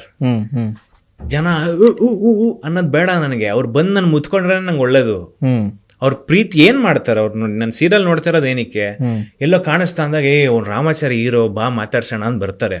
ಅಷ್ಟು ಒಳ್ಳೆ ಮನ್ಸಿಂದ ಬರ್ತಾರೆ. ದೂರಾಗಿ ಅನ್ಬಿಟ್ರೆ ಪಾಪ ಬೇಜಾರು ಲಿಟ್ರಲಿ ಹೊಡೆದೋಗುತ್ತೆ ಅವ್ರ ಮನ್ಸು. ನಂಗೆ ಅದು ಆಗೋದು ಇಷ್ಟ ಇಲ್ಲ. ಈಗ ಆರಾಮಾಗಿದ್ದೀನಿ, ಅದನ್ನ ನಾನೇ ಹ್ಯಾಂಡಲ್ ಮಾಡ್ಕೊಳ್ಳೋ ಕೆಪಾಸಿಟಿ ನನಗಿದೆ. ಬರ್ತಾರೆ, ಫೋಟೋ ತಗೋತಾರೆ, ಹೋಗ್ತಾರೆ. ಒಂದು ಅರ್ಧ ಗಂಟೆ ಲೇಟ್ ಆಗ್ಬೋದು. ತುಂಬಾ ಮುತ್ಕೊಂಡ್ರೆ ನನಗೆ ಸುತ್ತಮುತ್ತ ನನಗೆ ಗೊತ್ತಿರೋ ಜನನೇ ಬಂದು ತಡೀತಾರೆ. ಇನ್ನೂ ಒಂದು ಟೈಮ್ ಬರುತ್ತೆ ಸರ್, ನಾನು ಪಬ್ಲಿಕಲ್ಲಿ ಕಾಲಿಡಕ್ಕಾಗಲ್ಲ. ನಾನೊಂದು ಹೋಟ್ಲಲ್ಲಿ ಕೂತ್ರೆ ಇಡೀ ಹೋಟ್ಲ್ ಬುಕ್ ಮಾಡಿಸ್ಬೇಕು ನಾನು. ಆ ಟೈಮ್ ಬರುತ್ತೆ 100%. ಇಲ್ಲೇ ಕರ್ನಾಟಕ ಟಿವಿಲಿ ಕೂತ್ಕೊಂಡು ಹೇಳ್ತಾ ಇದ್ದೀನಿ, ಬರುತ್ತೆ. ಅತಿಶಯೋಕ್ತಿ ಏನಲ್ಲ ಇದು, ಇಲ್ಲ, ಬಂದೇ ಬರುತ್ತೆ. ಅವಾಗ ನಾನು ಅದನ್ನ ಮಾಡಲೇಬೇಕು, ಆಪ್ಷನ್ ಇಲ್ಲ. ಕರೆಕ್ಟ್. ಅವಾಗ ಬರುತ್ತೆ. ಆವಾಗ ಬಾಡಿ ಗಾರ್ಡ್ಸ್ ಇರ್ತಾರೆ, ಅಥವಾ ನನ್ನ PA ಇರ್ತಾನೆ ಕಾಲ್ಸ್ ಹ್ಯಾಂಡಲ್ ಮಾಡಕ್ಕೆ, ಎಲ್ಲವೂ ಬರುತ್ತೆ ಆ ಟೈಮಲ್ಲಿ. ಬಂದಾಗ ಬರಲಿ, ಈಗ ಮಾಡೋದು ಬೇಡ. ಈಗ ಆರಾಮಾಗಿದ್ದೀನಿ. ಈಗ ನೋಡಿ, ಮೊನ್ನೆ ನನ್ನ ಬರ್ಡೇನ ನನ್ನ ಫ್ಯಾಮ್ಲಿ, ನನ್ನ ಅಪ್ಪ ಅಮ್ಮ, ನನ್ನ ಒಂದಷ್ಟು ಕ್ಲೋಸ್ ಫ್ರೆಂಡ್ಸು ಮನೆಯಲ್ಲಿ ಕೇಕ್ ಕಟ್ ಮಾಡಿದ್ವಿ. ರಾತ್ರಿ ಎಲ್ಲ ಒಳ್ಳೆ ಊಟ ಮಾಡಿದ್ವಿ, ಮಲ್ಕೊಂಡ್ವಿ. ಅದೇ 10 ವರ್ಷ ಬಿಟ್ಟು ಅದೇ ಮನೆಯಲ್ಲಿ ರೋಡ್ ಫುಲ್ಲು ಬ್ಯಾರಿಕೇಡ್ ಹಾಕಿ ಜನ ಮುತ್ಕೊಂಡಿರ್ತಾರೆ, ನನಗೆ ಗೊತ್ತು. ನನ್ನ ಬರ್ಡೇ ನೆಕ್ಸ್ಟ್ ಡೇ ರಚಿತಾರಾಮ್ ಅವ್ರ ಬರ್ಡೇ ಇತ್ತು. ಅವ್ರ ಮನೆಗೆ ಹೋಗಿ ವಿಶ್ ಮಾಡ್ಬಿಟ್ಟು ಬಂದೆ. ಆರಾಮಾಗಿ ಹೋದೆ, ಯಾರ್ದು ಟೆನ್ಷನ್ ಇಲ್ಲ. ನಾನು ಒಬ್ಬನೇ ಹೋದೆ. ನನ್ನ ಮುಖ ನೋಡಿದ ತಕ್ಷಣ ಪಟ್ ಅಂತ ಬಿಟ್ಬಿಟ್ರು. ಒಳಗೋಗಿ ವಿಶ್ ಮಾಡ್ಬಿಟ್ಟು. ನಮ್ಮ ಡಿ ಬಾಸ್ ಅವ್ರ ಬರ್ಡೇಗೂ ಪ್ರತಿ ವರ್ಷ ಹೋಗ್ತಾ ಇದ್ದೆ ಮುಂಚೆ. ಅವಾಗಲೂ ಅಷ್ಟೇ, ಪಟ್ಟಂತ ಎಂಟ್ರಿ ಸಿಗೋದು, ಹೋಗಿ ವಿಶ್ ಮಾಡ್ಬಿಟ್ಟು ಬರ್ತಾ ಇದ್ದೆ. ನನಗದು ಜೊತೆಯಲ್ಲಿ ಜನ ಇರಬೇಕು, ಇಬ್ರು ಹಾಕೊಂಡು ಓಡಾಡಬೇಕು, ಅದು ಬೇಡ, ಅವಶ್ಯಕತೆನೇ ಇಲ್ಲ. ಆರಾಮಾಗಿದ್ದೀನಿ ಈಗ, ಬೇಡ ಅದು. ಮುಂದೆ ಒಂದು ಟೈಮ್ ಬಂದಾಗ ಅದು ಆಟೋಮೆಟಿಕಲಿ ಬರುತ್ತೆ. ರಿಯಲ್ ಲೈಫ್ ಬೇಡ, ರಿಯಲ್ ಲೈಫ್ ಹಿಂಗೆ ಇರಲ್ಲ. ಎಸ್, ಇದೇ ಮಜಾ ಇದೆ, ಸಿಂಪಲ್ ಆಗಿರೋದು. ಓಕೆ, ರಾಮಾಚಾರಿ ಮುಗಿತಾ ಬಂತು, ಇನ್ನು 2 ತಿಂಗಳು. What next sir? ಮುಂದೆ ತುಂಬಾ ದೊಡ್ಡ ಪ್ಲಾನ್ಗಳಿದೆ. ನಮ್ದೇ ಪ್ರೊಡಕ್ಷನ್ ಹೌಸಲ್ಲಿ ಒಂದು ಸಿನಿಮಾ ರೆಡಿ ಆಗ್ತಾ ಇದೆ. ಅದು ದೊಡ್ಡ ಮಟ್ಟಕ್ಕೆ ಒಂದು ಆ್ಯಕ್ಷನ್ ಲವ್ ಸ್ಟೋರಿ. ಸೊ ಅದಕ್ಕೆ ಪ್ರಿಪೇರ್ ಆಗ್ತಾ ಇದ್ದೀನಿ. ಅದಲ್ಲದೆ ಒಂದು 2 ಸಿನಿಮಾ ಇಂಡಸ್ಟ್ರಿಲಿ ತುಂಬ ಹೆಸರು ಮಾಡಿರೋ 2 ಡೈರೆಕ್ಟರ್ಗಳು ಅಪ್ರೋಚ್ ಮಾಡಿದ್ದಾರೆ. ಒಳ್ಳೊಳ್ಳೆ ಕತೆ ಇದೆ ಅವ್ರ ಹತ್ರ. ಸೊ ಅವ್ರ ಪ್ರೊಡ್ಯೂಸರ್ ಹುಡುಕ್ತಾ ಇದ್ದಾರೆ. ಅದಲ್ಲದೆ ಒಂದು 5-6 ಕತೆ ನಾನು ಕೇಳಿ ನನ್ನ ಖುಷಿಯಾಗಿ ಅವರು ವೆಯ್ಟ್ ಮಾಡ್ತಾ ಇದ್ದಾರೆ. ಪಾಪ ಎಲ್ಲ ಹೊಸಬ್ರು, ಅವ್ರಿಗೊಂದು ಒಳ್ಳೆ ಪ್ರೊಡ್ಯೂಸರ್ ಸಿಕ್ಕಿ ಅದಲ್ಲಿ ನಾವು ಮಾಡಬೇಕಾಗಿರೋದೇ ಅದು ಸರ್. ಒಬ್ಬ ಆ್ಯಕ್ಟರ್ ಆಗಿ ನಾನೊಂದು ಡೈರೆಕ್ಟರ್ನ ಅಲ್ಲಿ ಹಿಡಿದು, ಒಂದು ಪ್ರೊಡ್ಯೂಸರ್ನ ಇಲ್ಲಿ ಹಿಡಿದು, ಒಂದು ಮ್ಯೂಸಿಕ್ ಡೈರೆಕ್ಟ್ರು, ಒಂದು ಕ್ಯಾಮ್ರಾಮನ್ ಎಲ್ಲ ಹಿಡಿದ್ಬಿಟ್ಟು ಒಂದು ಟೀಮ್ ಕಟ್ಬಿಟ್ರೆ ಕೆಲಸ ಆಗುತ್ತೆ ಇಂಡಸ್ಟ್ರಿ. ಕರೆಕ್ಟ್. ಸೊ ಅದನ್ನು ಮಾಡ್ತಾ ಇದ್ದೀನಿ ಈಗ ನಾನು. ಅದಲ್ಲದೆ ಸೀರಿಯಲ್ ಅಂತ ಬಂದಾಗ ನನಗೆ ಈ ಫೀಲ್ಡನ್ನು ಪಾಪ ಬಿಟ್ಬಿಟ್ಟು ನನಗೆ ಹೋಗೋಕೆ ಇಷ್ಟ ಇಲ್ಲ. ಎಷ್ಟೊಂದು ಜನ ಏನು ಮಾಡ್ತಾರೆ, ಸೀರಿಯಲಲ್ಲಿ ಫೇಮ್ ಬರುತ್ತೆ, ಎಲ್ಲ ನಾನು ಸೀರಿಯಲ್ ಮಾಡಲ್ಲ, ನಾನು ನೆಕ್ಸ್ಟ್ ಸಿನಿಮಾ ಅಂದ್ಬಿಟ್ಟು ಎಲ್ಲ ಬಿಟ್ಬಿಟ್ಟು ಹೊಟ್ಟೋಗಿರ್ತಾರೆ. ಅಲ್ಲಿ ವರ್ಕ್ ಆಗಲ್ಲ, ವಾಪಸ್ ಬರೋಕ್ಕೂ ಆಗಲ್ಲ, ಹಂಗಾಗಿರುತ್ತೆ. ಆಗಿದೆ ಒಂದಿಷ್ಟು. ಎಸ್, ತುಂಬ ಮತ್ತೆ ಬಂದಿದ್ದಾರೆ. ಈಗ ಇನ್ ಕೇಸ್ ನಮ್ಮ ರಾಮ್ಜಿ ಅವರು ಮತ್ತೆ ಇಲ್ಲಪ್ಪ ರಾಮಾಚಾರಿ ಇನ್ನೊಂದೇನೋ ಒಂದು ಮಾಡ್ಬೇಡ ಅಂತಂದ್ರೆ ಏನು ಮಾಡ್ತೀರಿ? ಇಲ್ಲ, ಹೇಳಿದ್ದಾರೆ ಸರ್. ಹೇಳಿದ್ದಾರೆ ಅಂದರೆ ನಿನಗೆ ಸಿಗೋವರೆಗೂ ಮಾಡೋಣ ಇನ್ನೊಂದು ಅಂತ. ಈಗ ನಾನು ಎಲ್ಲೂ ಹೇಳಂಗಿಲ್ಲ, ಹೇಳ್ಬೇಡ ಅಂದಿದ್ರು. ಬಟ್ ಇಷ್ಟೇ ಹೇಳಿದ್ದಾರೆ, ಅಷ್ಟೇ ಹೇಳಿದ್ದೀನಿ ಅಷ್ಟೇ. ಏನು ಎತ್ತ ಅಂತ ಸ್ವಲ್ಪ ದಿವಸದಲ್ಲಿ ಗೊತ್ತಾಗುತ್ತೆ. ಅಲ್ಲ, ಈಗ ಅಪ್ಪ ಒಳ್ಳೆ ಡೈರೆಕ್ಟ್ರು, ಒಳ್ಳೆ ಕಥೆಗಾರರು, ತಲೆದಂಡ ಅಂತ ಸಿನಿಮಾಗೆ ರಾಷ್ಟ್ರ ಪ್ರಶಸ್ತಿ ಕೊಡ್ತಾರೆ, ಸಂಚಾರ ವಿಜಯ ಸಿನಿಮಾ ಮಾಡಿ, ಅವ್ರ ಹತ್ರ ಕಥೆಗಳಿವೆ. ಅಪ್ಪನ ನಿರ್ದೇಶನದಲ್ಲಿ ಫಸ್ಟ್ ಸಿನಿಮಾ ಯಾಕೆ ಮಾಡಬಾರ್ದು ಅಂತ? ಅದು ನಮ್ದು ರೆಡಿ ಆಗ್ತಾ ಇದೆ ಈಗ ರೆಡಿ ಆಗ್ತಿದೆ. ಅಪ್ಪನ ನಿರ್ದೇಶನದಲ್ಲೇ ಫಸ್ಟ್ ಸಿನಿಮಾನ? First cinema. ಓಕೆ. ಅಂದರೆ ನಮ್ಮದೇ ಮಾಡೋಣ ಅಂತ ಒಂದು ಕ್ರಿಯೇಟಿವ್ ಫ್ರೀಡಮ್ ಇರುತ್ತೆ ಸ್ವಲ್ಪ ಮಟ್ಟಿಗೆ. ಜೊತೆಗೆ ಒಂದು ಸೂಪರ್ ಆಗಿರೋ ಒಂದು ಕತೆ ರೆಡಿ ಮಾಡಿದ್ದಾರೆ, ಅಪ್ಪ ರೆಡಿ ಮಾಡಿದ್ದಾರೆ ಈಗಿನ ಟ್ರೆಂಡಿಗೆ. ಎಸ್, ಈಗಿನ ಟ್ರೆಂಡ್ಗೆ. ಆ್ಯಂಡ್ ಆ ರೋಲು ತುಂಬ ವಿಭಿನ್ನವಾದ ರೋಲು, ಎಲ್ಲರ ಕೈಲೂ ಮಾಡೋಕ್ಕಾಗಲ್ಲ ಆ ರೋಲ್. ಬಟ್ ಹೀರೋ, ಅದ್ಭುತವಾದ ಹೀರೋ, ಸೂಪರ್ ಬಿಲ್ಡಪ್ ಇರೋ ಹೀರೋ. ಬಟ್ ಬೇರೆ ಥರನೇ ಶೇಡು, ಎಲ್ಲೂ ಬಂದಿಲ್ದಿರೋ ಶೇಡ್. ಅದು ಕಷ್ಟ ಆ ರೋಲ್ನ ಒಬ್ಬ ಆ್ಯಕ್ಟರ್ ನಿಭಾಯಿಸೋಕ್ಕೆ. ಸೊ ಆ ಥರದ್ದೊಂದು ರೋಲ್ ನನಗೂ ಒಳ್ಳೇದಲ್ಲ. ನನಗೆ ಕಷ್ಟ ಕೊಟ್ಟರೆ ತುಂಬ ಖುಷಿ ಆಗ್ತೀನಿ ನಾನು. ಈಸಿ ರೋಲ್ಗಳು ಕೊಟ್ಬಿಟ್ರೆ ಪಟ್ಟನ್ ಮಾಡ್ಬಿಡ್ತೀವಿ, ಅದ್ರಲ್ಲೇನು ಮಜಾ ಇರಲ್ಲ. ಬಟ್ ಕಷ್ಟ ಇದು ಯಾರ ಕೈಲೂ ಆಗಲ್ಲ ಅಂದ್ರೆ ನಂಗೆ ಕೊಡಿ ಅಂತೀನಿ ನಾನು ಅವಾಗ. ಯಾಕಂದ್ರೆ ನಾನು ಅದ್ರ ಮಜಾನೇ, ಅದು ಕಿಕ್, ಒಂದು ನಶೆ ಅದು. ಕರೆಕ್ಟ್. ಅಪ್ಪ ಡೈರೆಕ್ಟ್ರು, ಮಗ ಹೀರೋ. ಅಪ್ಪನಿಗೆ ಮಗ ಏನು ಡಿಪೆಂಡ್ ಮಾಡ್ತಾರೆ ರೆಮ್ಯುನರೇಷನ್ ವಿಚಾರವಾಗಿ? ನಮ್ಮದೇ ಪ್ರೊಡಕ್ಷನ್ ಅದರಿಂದ ಏನು ಇಸ್ಕೊಳ್ಳಲ್ಲ ಸರ್. ಪ್ರೊಡಕ್ಷನ್ ವಿಚಾರವಾಗಿ ಎಲ್ಲ ಇರುತ್ತಲ್ವ. ಆ್ಯಸ್ ಎ ಆ್ಯಕ್ಟ್ರು ಬೇರೆ ಸಿನಿಮಾ ಮಾಡಿದರೆ ಕೊಡಲೇಬೇಕೆ ಸಂಭಾವನೆ? ಹಾಂ, ಅದೇ ಆ ವಿಚಾರಕ್ಕೆ ಬಂದರೆ ಸಂಭಾವನೆ ಬೇಸಿಕ್ ಖರ್ಚು ಕೊಟ್ರೆ ಸಾಕು. ಇಲ್ಲ ಶೇರ್ ಮಾತಾಡ್ಬಿಡ್ತೀರಾ ಅಂತ? ಅದು ಆಗ್ಬೋದು, ಗೊತ್ತಿಲ್ಲ. ಬಟ್ ಈಗ ನನಗೆ ಕಾನ್ಫಿಡೆನ್ಸ್ ಇದೆ ಸರ್, ನಾನು ಫಸ್ಟ್ ಸಿನಿಮಾನೇ ಗೆಲ್ಲುತ್ತೆ ಅಂತ. ತುಂಬ ಜನ ಏನು ಮಾಡ್ತಾರೆ, ಸಿನಿಮಾ ರೆಡಿ ಆಗ್ತಿದ್ದಂಗೆ ಕಾನ್ಫಿಡೆನ್ಸ್ ಕಳ್ಕೊಂಡ್ಬಿಡ್ತಾರೆ, ಅವ್ರ ಮೇಲೆ ಕಳ್ಕೊತಾರೆ, ಅವ್ರ ಪ್ರಾಜೆಕ್ಟ್ಗಳ ಮೇಲೆ ಕಳ್ಕೊಂಡ್ಬಿಡ್ತಾರೆ. ಮಾಡಬಾರ್ದು. ಆಮೇಲೆ ಒಂದು ಸಿನಿಮಾ ಒಂದು ಹೀರೋಯಿನ್ ಗೆಲ್ಲಲ್ಲ ಸರ್, ಎಲ್ಲರೂ 100% ಆಗ್ತಾಗಲೇ ಆ ಸಿನಿಮಾ ಗೆಲ್ಲಲ್ಲ. ಸೊ ಆ ಕಾನ್ಫಿಡೆನ್ಸ್ ನಂಗಿದೆ, ನನ್ನ ಫಸ್ಟ್ ಸಿನಿಮಾನೇ ಗೆಲ್ಲುತ್ತೆ ಅನ್ನೋದು. ಓವರ್ ಕಾನ್ಫಿಡೆನ್ಸ್ ಅಲ್ಲ, ಕಾನ್ಫಿಡೆನ್ಸ್. ಸೊ ರೆಮ್ಯುನರೇಷನ್ ಅಂದರೆ ಅದೇ ಅವ್ರು ಏನು ಕೊಡ್ತಾರೋ ಅದು ಇಸ್ಕೊಳ್ಳೋದು ಸರ್. ನನಗೆ ಈಗ ಸದ್ಯಕ್ಕಂತೂ ನಾನು ದುಡ್ಡು ಕೆಲಸ ಮಾಡಲ್ಲ ಸಿನಿಮಾಲ್ಲಿ. ಸೀರಿಯಲಲ್ಲಿ ಮಾಡ್ತೀನಿ, ಬಿಕಾಸ್ ಸೀರಿಯಲ್ ಒಂದು ಹೆಸರು ಮಾಡಿದ್ದೀನಿ ಲೈಟಾಗೆ. ಬಟ್ ಸಿನಿಮಾಲಿ I just want to work for fame sir. ನಿಜವಾಗ್ದು ಏನು ಗೊತ್ತಾ, ದುಡ್ಡು ಹೆಸರು ಅಂದರೆ ಸರ್, ನಿಜವಾದ ಪವರ್ ಇರೋದು ಹೆಸರಿಗೆ. ಕರೆಕ್ಟ್. ಒಳ್ಳೆ ಹೆಸರು ತೊಗೊಂಡ್ಬಿಟ್ರೆ ದುಡ್ಡು ಫಾಲೋ ಮಾಡ್ಬಿಡುತ್ತೆ ಸರ್. ಕರೆಕ್ಟ್. It will follow. ಎಲ್ಲಿಂದ ಬರ್ತಾ ಇದೆ ಗೊತ್ತಾಗಲ್ಲ, ಬರ್ತಾ ಇರುತ್ತೆ. ಎಲ್ಲವೂ ಈಸಿಯಾಗಿ ಹೋಗುತ್ತೆ ಕೆಲಸ ಎಲ್ಲ. ಹೌದು, ಒಳ್ಳೆ ಹೆಸರು ಮಾಡ್ಬೇಕಷ್ಟೆ. ನಾಗರಹಾವುನ ರಾಮಾಚಾರಿಗೆ ಅಲುಮೇಲೆ ಇದ್ಲು. ಈ ರಾಮಾಚಾರಿಗೆ ರಿಯಲ್ ಲೈಫಲ್ಲಿ ಯಾರಾದರೂ ಇದ್ದಾರಾ ಅಂತ? 27 ವಯಸ್ಸು ಸರ್, ಈಗ 28 ಆಯಿತು. ಇದಾಳೋ ಈಗ ಇಲ್ಲೋ 20ಕ್ಕೆ ಶುರು ಆಗ್ಬಿಡ್ತಾರೆ ಹೇಳ್ತೀನಿ. 28 ಆಯ್ತು ಈಗ. ಇದಾಳೋ ಇಲ್ವೋ, ಒಟ್ಟಿನಲ್ಲಿ ಅದು ಒಂದು 2-3 ವರ್ಷದಲ್ಲಿ ನಾನು ಮದುವೆ ಅನೌನ್ಸ್ ಮಾಡಿದಾಗ ಗೊತ್ತಾಗತ್ತೆ ಸರ್. ಹಂಗೆ ನೀವು ಹಿಂಗೆ ಹೇಳ್ತಾ ಇದ್ದೀರಾ. ಎಷ್ಟು ಜನ ರಾಮಾಚಾರಿಗೆ ಐ ಲವ್ ಯು ಅಂತ ಹೇಳಿರ್ಬೋದು? ಅಯ್ಯೋ, ನಾನು ಇನ್ಸ್ಟಾಗ್ರಾಮ್ ತೆಗೆದುಕೊಡ್ತೀನಿ ನೋಡಿ, ಮಜಾ ಇರುತ್ತೆ ಅಲ್ವಾ. ತುಂಬಾ ತರ ಮೆಸೇಜ್ಗಳು ಬರ್ತವೆ. ಹುಡುಗ ಅಂದ್ರೆ ಹುಡುಗಿರ್ ಫ್ಯಾನ್ಸೇ ಜಾಸ್ತಿ ಇರುತ್ತೆ. ಸೊ ಆ ಥರ ಮೆಸೇಜ್ಗಳು ಬರ್ತವೆ. ಅದಕ್ಕೆ ಯಾವುದಕ್ಕೂ ಎಂಟರ್ಟೈನ್ ಮಾಡಕ್ ಹೋಗಲ್ಲ, ಥ್ಯಾಂಕ್ ಯು ಅಂತ ಹಾಕ್ತೀನಿ ಅಷ್ಟೇ. ಖುಷಿ ಆಗುತ್ತೆ ಆ ಪ್ರೀತಿ ನೋಡಕ್ಕೆ. ಲೈಫಲ್ಲಿ ಮದುವೆ ಆಗೋದಾದ್ರೆ ಹುಡುಗಿ ಹೆಂಗಿರ್ಬೇಕು ಅಂತ? ನನಗೊಂದು ಸಿಂಪಲ್ ಹುಡುಗಿ ಇಷ್ಟ ಸರ್.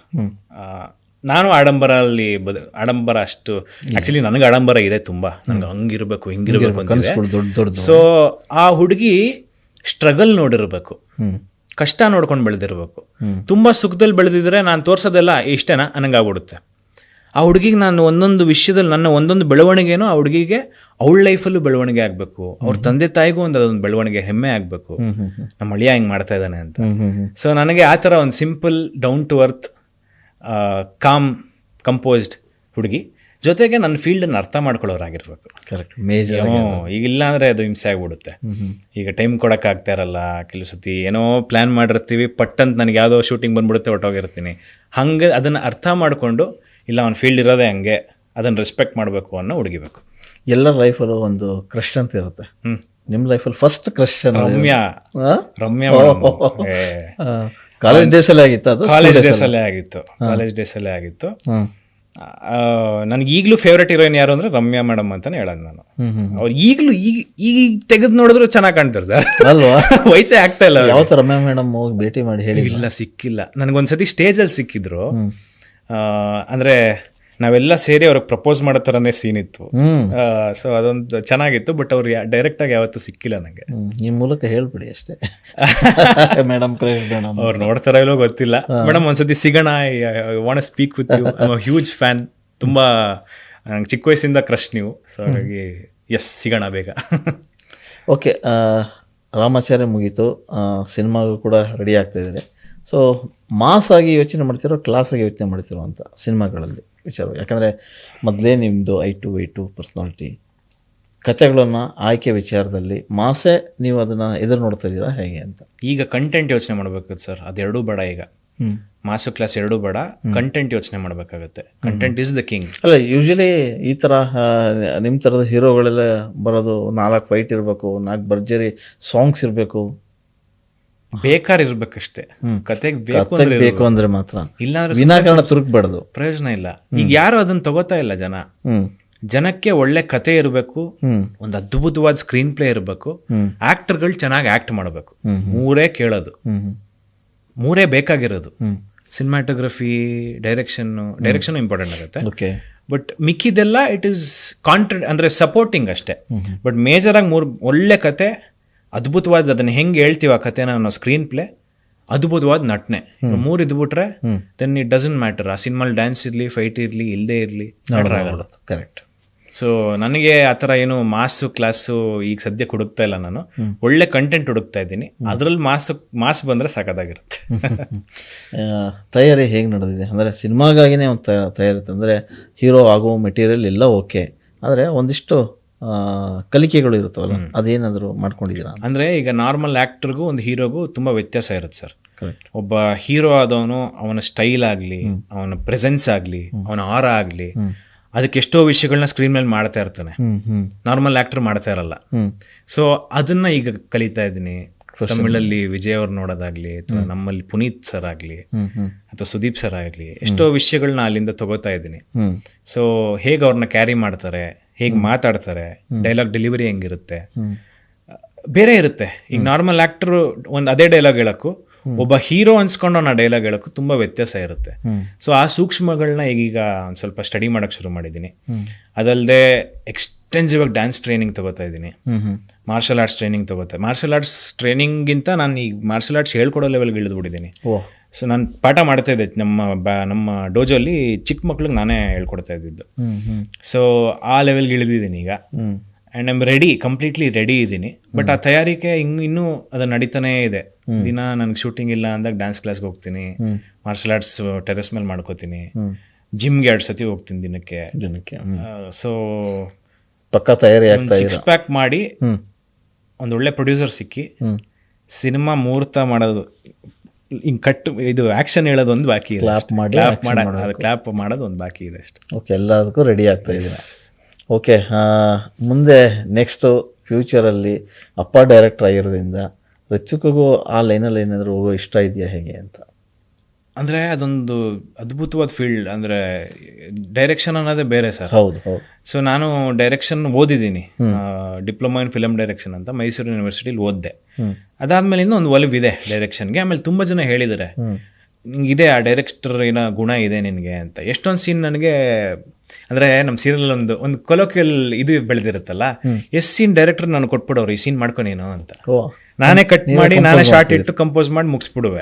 ಒಂದು 3-4 ಸೀನ್ ಆ ಥರ ಶೂಟೇ ನಾನೇ ಡೈರೆಕ್ಟೇ ಮಾಡಿದ್ದೀನಿ. ಅದಲ್ಲದೆ ನಾನು ಅಸಿಸ್ಟೆಂಟ್ ಡೈರೆಕ್ಟರ್ಗೂ ಕೆಲಸ ಮಾಡಿದೆ ನಮ್ಮ ಸಿನಿಮಾಲಿ. ಸೊ ಗೊತ್ತಿಲ್ಲ, ಮುಂದೆ ಇಟ್ ಮೈಟ್ ಟರ್ನ್ ಇಂಟು ಅದೊಂದು ಜರ್ನಿ ಶುರು ಆಗ್ಬೋದು ಡೈರೆಕ್ಟರ್ ಆಗಿ. ಈಗ ಸಿನಿಮಾಗೆ ಬರ್ತೀರಿ, ಈ ಕಡೆ ಕಿರುತೆರೆನಲ್ಲೂ ಕೂಡ ಹೆಸರು ಮಾಡಿದವರು. ಇನ್ ಕೇಸ್ ಎರಡೂ ಅವಕಾಶಗಳು ಒಂದೇ ಥರ ಬಂದಾಗ ಹೆಂಗೆ ನೋಡ್ತೀರಂತ, ಹೆಂಗೆ ಬ್ಯಾಲೆನ್ಸ್ ಮಾಡ್ತೀರಿ ಎರಡೂ ಅಂತ? ಯಾವ್ದು ಆಯ್ಕೆ ಮಾಡ್ತೀರಿ? ಸಿನಿಮಾ ಎರಡು ಇರ್ಲಿ ಅಂತ ಸರ್, ನಾನು ಎರಡು ಇರ್ಲಿ ಅಂತ. ಈಗ ಗಣೇಶ್ ಅವರು ಅವ್ರದ್ದು ಮುಂಗಾರು ಮಳೆ ಆದ್ಮೇಲೂ ಅವರು ಆ ಕಾಮಿಡಿ ಟೈಮ್ ಅಲ್ವಾ, ಕಾಮಿಡಿ ಟೈಮ್ ಅದನ್ನ ಮಾಡ್ತಾ ಇದ್ರು. ಅದು ಕಂಟಿನ್ಯೂ ಮಾಡಿ ಅದು ಮುಗಿಸೋ ತನಕ ಇದ್ರು, ಅಲ್ಲಿ ಬಿಟ್ಟು ಬಂದ್ಬಿಡ್ಲಿಲ್ಲ. So I don't want quit, ಮಧ್ಯದಲ್ಲಿ ಬಿಟ್ಟು ಬರೋದು ಕಮಿಟ್ಮೆಂಟ್ ಅದು.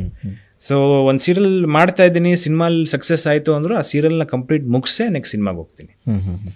ಜರ್ನಿ ಇರೋದು ಸಿನಿಮಾಲ್ಲೇ, ಬಟ್ ಇದು ಮಾಡೋಣ ಅಂತ.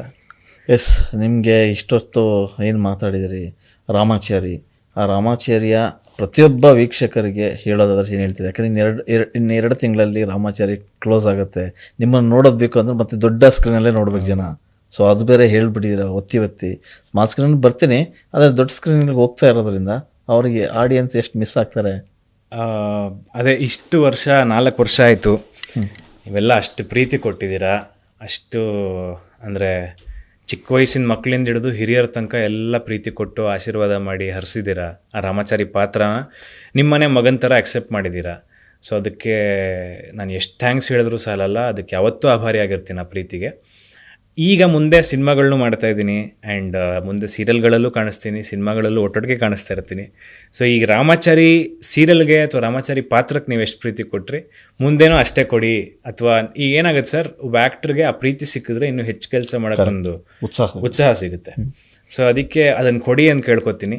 ಆ್ಯಂಡ್ 100% ನಮ್ಮ ಕನ್ನಡ ಇಂಡಸ್ಟ್ರೀಲಿ ಒಂದು ಒಳ್ಳೆ ನಟನಾಗಿ ನಾನು ಉಳ್ಕೊತೀನಿ, ಗೆದ್ದೇ ಗೆಲ್ತೀನಿ. ನಿಮ್ಮ ಸಪೋರ್ಟ್, ನಿಮ್ಮ ಆಶೀರ್ವಾದ ಬೇಕು ನನಗಷ್ಟೇ. ಎಸ್, ಇನ್ನೊಂದು ಕೇಳೋದು ಬರುತ್ತೆ, ಕನ್ನಡ ಇಂಡಸ್ಟ್ರಿ ಸಾಕಷ್ಟು ನಟರು ಇದ್ದಾರೆ. ನೀವು ಅಪ್ಪು ಸರ್ನು ಕೂಡ ತುಂಬ ಹತ್ರದಿಂದ ನೋಡಿರೋದು. ಅಪ್ಪು ಸರ್ನ ನಾವೆಲ್ಲ ಮಿಸ್ ಮಾಡ್ಕೋತಿದ್ವಿ. ಹೌದು, ಅಂದರೆ ನನಗೆ ಅವ್ರ ಜೊತೆ ವರ್ಕ್ ಮಾಡೋ ಒಂದು ಚಾನ್ಸ್ ಸಿಕ್ಕಿತ್ತು. ದ್ವಿತ್ವ ಅನ್ನೋ ಸಿನಿಮಾ, ಪವನ್ ಕುಮಾರ್ ಸರ್ ಅವರು ಡೈರೆಕ್ಟ್ರು. ಸೊ ನಾನು ಅಲ್ಲಿ ಒಂದು ಅವರು ಸಿನಿಮಾ ಶೂಟಿಂಗ್ ಶುರು ಮಾಡೋ ಮುಂಚೆ ಒಂದು ಆಡಿಯೋ ಸ್ಕ್ರಿಪ್ಟನ್ನು ಮಾಡ್ತಾಯಿದ್ರು. ಅದಕ್ಕೆ ಡಬ್ಬಿಂಗ್ಗೆ ಅಂತ ಹೋಗಿದ್ದೆ. ಅದರಲ್ಲಿ ದಿಗಂತ್ ಸರ್ ಒಂದು ರೋಲ್ ಮಾಡ್ತಾರೆ, ಅವ್ರಿಗೆ ವಾಯ್ಸ್ ಕೊಡೋಕೆ ಹೋಗಿದ್ದೆ ನಾನು. ಅಮ್ಮ ಹಾಸ್ಪಿಟ್ಲಲ್ಲಿದ್ದಾರೆ, ವಿಕ್ರಮ್ ಹಾಸ್ಪಿಟ್ಲು, ಅದೇ ಹಾಸ್ಪಿಟ್ಲು. ಬೆಳಗ್ಗೆ 8:30 ಹೋದೆ. 8:30 ಒಳಗೆ ಡಬ್ಬಿಂಗ್ ಸ್ಟುಡಿಯೋ ಒಳಗೆ ಹೋಗಿ ಇದೆಲ್ಲ ಹಾಕೊಂಡು ಕೂತ್ಕೊಂಡೆ. ಡೈಲಾಗ್ ಶೀಟ್ ಕೊಟ್ಟರು, ರೆಡಿ ಅಂದ್ಬಿಟ್ಟು ರೋಲ್ ಅಂದರು. ಒಳಗೆ ಬಂದ್ಬಿಟ್ಟು ಪವನ್ ಕುಮಾರ್ ಅವ್ರು ಕಟ್ ಮಾಡಿ ಅಂದರು. ಆಮೇಲೆ ಸೈಲೆಂಟ್ ಆಗ್ಬಿಡ್ತು, ಎಲ್ಲ ಆಚೆ ಹೊಟ್ಟೋದ್ರು. ಇನ್ನೂ ವಾಯ್ಸೇ ಕೊಟ್ಟಿಲ್ಲ, ಏನು ಇಷ್ಟ ಆಗಲಿಲ್ವಾ, ಏನಕ್ಕೆ ಹಿಂಗೆ ಮಾಡಿದ್ರು ಅಂದ್ಬಿಟ್ಟು ಆಚೆ ಹೋದರೆ ಅವಾಗ ನ್ಯೂಸ್ ಬಂತು ಅವ್ರಿಗೆ. ಅದೇ ಹಾಸ್ಪಿಟ್ಲಲ್ಲಿ ಅಮ್ಮಂಗೆ ಐ ಥಿಂಕ್ ಶಿ ವಾಸ್ ಸಿಕ್, ಏನೋ ತುಂಬ ಇಂಟೆನ್ಸಾಗಿ ಫೀವರ್ ಹೊಡೆದಿತ್ತು. ಅದೇ ಹಾಸ್ಪಿಟ್ಲಲ್ಲಿದ್ದರು. ನನಗೆ ಒಳಗೆ ಹೋಗಕ್ಕೆ ಬಿಟ್ಟಿಲ್ಲ. ನಮ್ಮಮ್ಮ ಹಾಸ್ಪಿಟ್ಲ್ ಇದ್ದರೆ ಒಳಗೆ ಬಿಡು ಅಂದರೆ ಬಿಟ್ಟಿಲ್ಲ, ಯಾಕಂದ್ರೆ ಅಷ್ಟು ಜನ ಇದರಲ್ಲಿ ಆ ಹಾಸ್ಪಿಟಲ್ ಮುಂದೆ ಹೊತ್ತು. ಸೊ ಅವ್ರು ಡೆತ್ ಆಗೋಯ್ತು, ಇಡೀ ಪ್ರಾಜೆಕ್ಟ್ ಕ್ಯಾನ್ಸಲ್ ಆಗೋಯ್ತು. ಅದಕ್ಕೆ ಮುಂಚೆ ಜಾಕಿ ಟೈಮಲ್ಲಿ ಒಂದು ಸ್ಟಂಟ್ ಸೀನ್ ಮೈಸೂರಲ್ಲಿ ನಡೀತಿತ್ತು, ಅವಾಗ ಒಂದ್ಸತಿ ಹೋಗಿ ಮಾತಾಡ್ಸಿದ್ದೆ. ಅದು ಬಿಟ್ಟರೆ ನಾನು ರಾಮಾಚಾರಿ ಆದ್ಮೇಲಿಂದ ಅವ್ರು ಯಾವತ್ತೂ ಭೇಟಿ ಆಗಲೇ ಇಲ್ಲ. Yes, but I miss him. ಅಂದರೆ ಒಬ್ಬ ಆ್ಯಕ್ಟರ್ ಆಗಿ ಪರಿಪೂರ್ಣವಾಗಿ ಡ್ಯಾನ್ಸ್ ಆಗಲಿ, ಫೈಟ್ ಆಗಲಿ, ನಟನೆ ಆಗಲಿ ಎಲ್ಲದರಲ್ಲೂ ಗೆದ್ದು ಬಂದವರಲ್ಲ. ಆ್ಯಂಡ್ ಅಫ್ಕೋರ್ಸ್ ತಂದೆ ಹೆಸರಿದ್ರು ಸೇಮ್. ನಂತರ ಈ ಡಿಡ್ಂಟ್ ಯೂಸ್ ಇಟ್, ಅವ್ರದ್ದೇ ಐಡೆಂಟಿಟಿ ಕ್ರಿಯೇಟ್ ಮಾಡಿಕೊಂಡು ಅವರೇ ಒಂದು ಸ್ಟಾರ್ ಆಗಿ ಬೆಳೆದ್ರು ಅಲ್ಲ. So that is something nice about him. And ಏನೇ ಆದರೂ ಇಡೀ ಮನೆಯವ್ರಿಗೆ ಅದೊಂದು ಸಿಂಪ್ಲಿಸಿಟಿ ಇದೆಯಲ್ಲ, ಈಗಲೂ ಕೆಲಸಗಳು ಬರೋದು ಅವ್ರಿಗೆ ಅದಕ್ಕೆ. Because they're so simple, very approachable. ಹಿಂಗೆ ಸಿಗ್ತಾರೆ ಶಿವಣ್ಣ ಸರ್ ಈಗಲೂ. So it's a nice thing. ಆ ಸಿಂಪ್ಲಿಸಿಟಿ ಅವ್ರ ಮನೆ ಅಲ್ಲಿಂದನೇ ಬಂದ್ಬಿಡ್ತದು, ಅವ್ರ ಮನೆ ವಾತಾವರಣದಿಂದ ಬಂದ್ಬಿಡ್ತು. ಸೊ ಅದೆಲ್ಲ ನೋಡಿ ಈಗ ಇಂಡಸ್ಟ್ರಿಗೆ ತುಂಬ ಬೇರೆ ಬೇರೆ. ಈಗ ದ್ವಿತ್ವ ವಾಸ್ ಕಂಪ್ಲೀಟ್ಲಿ ಡಿಫ್ರೆಂಟ್, ಒಂದು ಬೇರೆ ಥರ ಜಾನರ್ ಮೂವಿ. ಅವ್ರು ಸ್ಲೋ ಆಗೇ ಮಾಸಿಂದ, ಫ್ಯಾಮಿಲಿ ಆಡಿಯನ್ಸಿಂದ ಬೇರೆ ಥರ ಕತೆ ಹೇಳಕ್ಕೆ ಶುರು ಮಾಡ್ತಾಯಿದ್ರು ಆಗ. That is when we last him. So industry ಬೇರೆ ಏನೋ ಚೇಂಜ್ ಮಾಡಬೇಕು ಅಂತ ಹೊರಟಾಗ ಕಳ್ಕೊಂಡಿದ್ದು ಒಂದು ಸ್ವಲ್ಪ ಬೇಜಾರಿದೆ, ತುಂಬ ಬೇಜಾರಿದೆ. ಬಟ್ ಹಾಗಾಗಿ ನೆನೆಸ್ಕೋತಾ ಇರ್ತೀವಿ ಅವ್ರನ್ನ. ಎಸ್, ಇಷ್ಟೊತ್ತು ರಿತ್ವಿಕ್ ಕೃಪಾಕರ್ ಅವರು ಸಾಕಷ್ಟು ವಿಚಾರಗಳನ್ನು ಹಂಚಿಕೊಂಡ್ರು. ಒಬ್ಬ ರಾಮಾಚಾರಿಯಾಗಿ ಇಡೀ ಕರ್ನಾಟಕದ ಮನೆ ಮಂದಿಯನ್ನು ರಂಜಿಸಿದಂಥ ನಮ್ಮ ರಿತ್ವಿಕ್ ಅವರು ಇನ್ನೇನೇನು 2 ತಿಂಗಳಲ್ಲಿ ರಾಮಾಚಾರಿ ಕಂಪ್ಲೀಟ್ ಆಗುತ್ತೆ. 1,000 ಎಪಿಸೋಡ್, ಬರೋಬ್ಬರಿ 4 ವರ್ಷಗಳ ಪಯಣ, 4 ವರ್ಷಗಳ ಕಾಲ ನಿಮ್ಮ ಮನೆ ಮಂದಲ್ಲಿ ಮಿಂದೆದ್ದವರು ನಮ್ಮ ರಿತ್ವಿಕ್. ಈಗ ಅವ್ರದ್ದೇ ಆದಂಥ ಒಂದು ಅವರೇ ಹೇಳ್ದಂಗೆ ಹುಚ್ಚು ಕನಸು, ದೊಡ್ಡ ಕನಸು ಅಂತ. ಸೊ ಆ ಹುಚ್ಚು ಕನಸನ್ನು ಬೆನ್ನತ್ತಿ ಮತ್ತೆ ದೊಡ್ಡ ಪರದೆ ಮೇಲೆ ಕಾಣಿಸ್ಕೊಳಕ್ಕೆ ಹೋಗ್ತಾ ಇದ್ದಾರೆ. ಅವರಿಗೆ ಆಲ್ ದಿ ಬೆಸ್ಟ್ ಹೇಳ್ತಾ, ರಿತ್ವಿಕ್ ನಿಮ್ಮ ಹೊಸ ಯೋಚನೆ ಮತ್ತು ಯೋಜನೆಗಳಿಗೆ ಒಳ್ಳೆಯದಾಗಲಿ ಅಂತ ಹೇಳ್ತಾ ಥ್ಯಾಂಕ್ ಯು ಸೊ ಮಚ್. ನಮ್ಮ ಪಾಡ್ಕಾಸ್ಟಿಗೆ ಬಂದು ಸಾಕಷ್ಟು ಮಾತಾಡಿದ್ರಿ.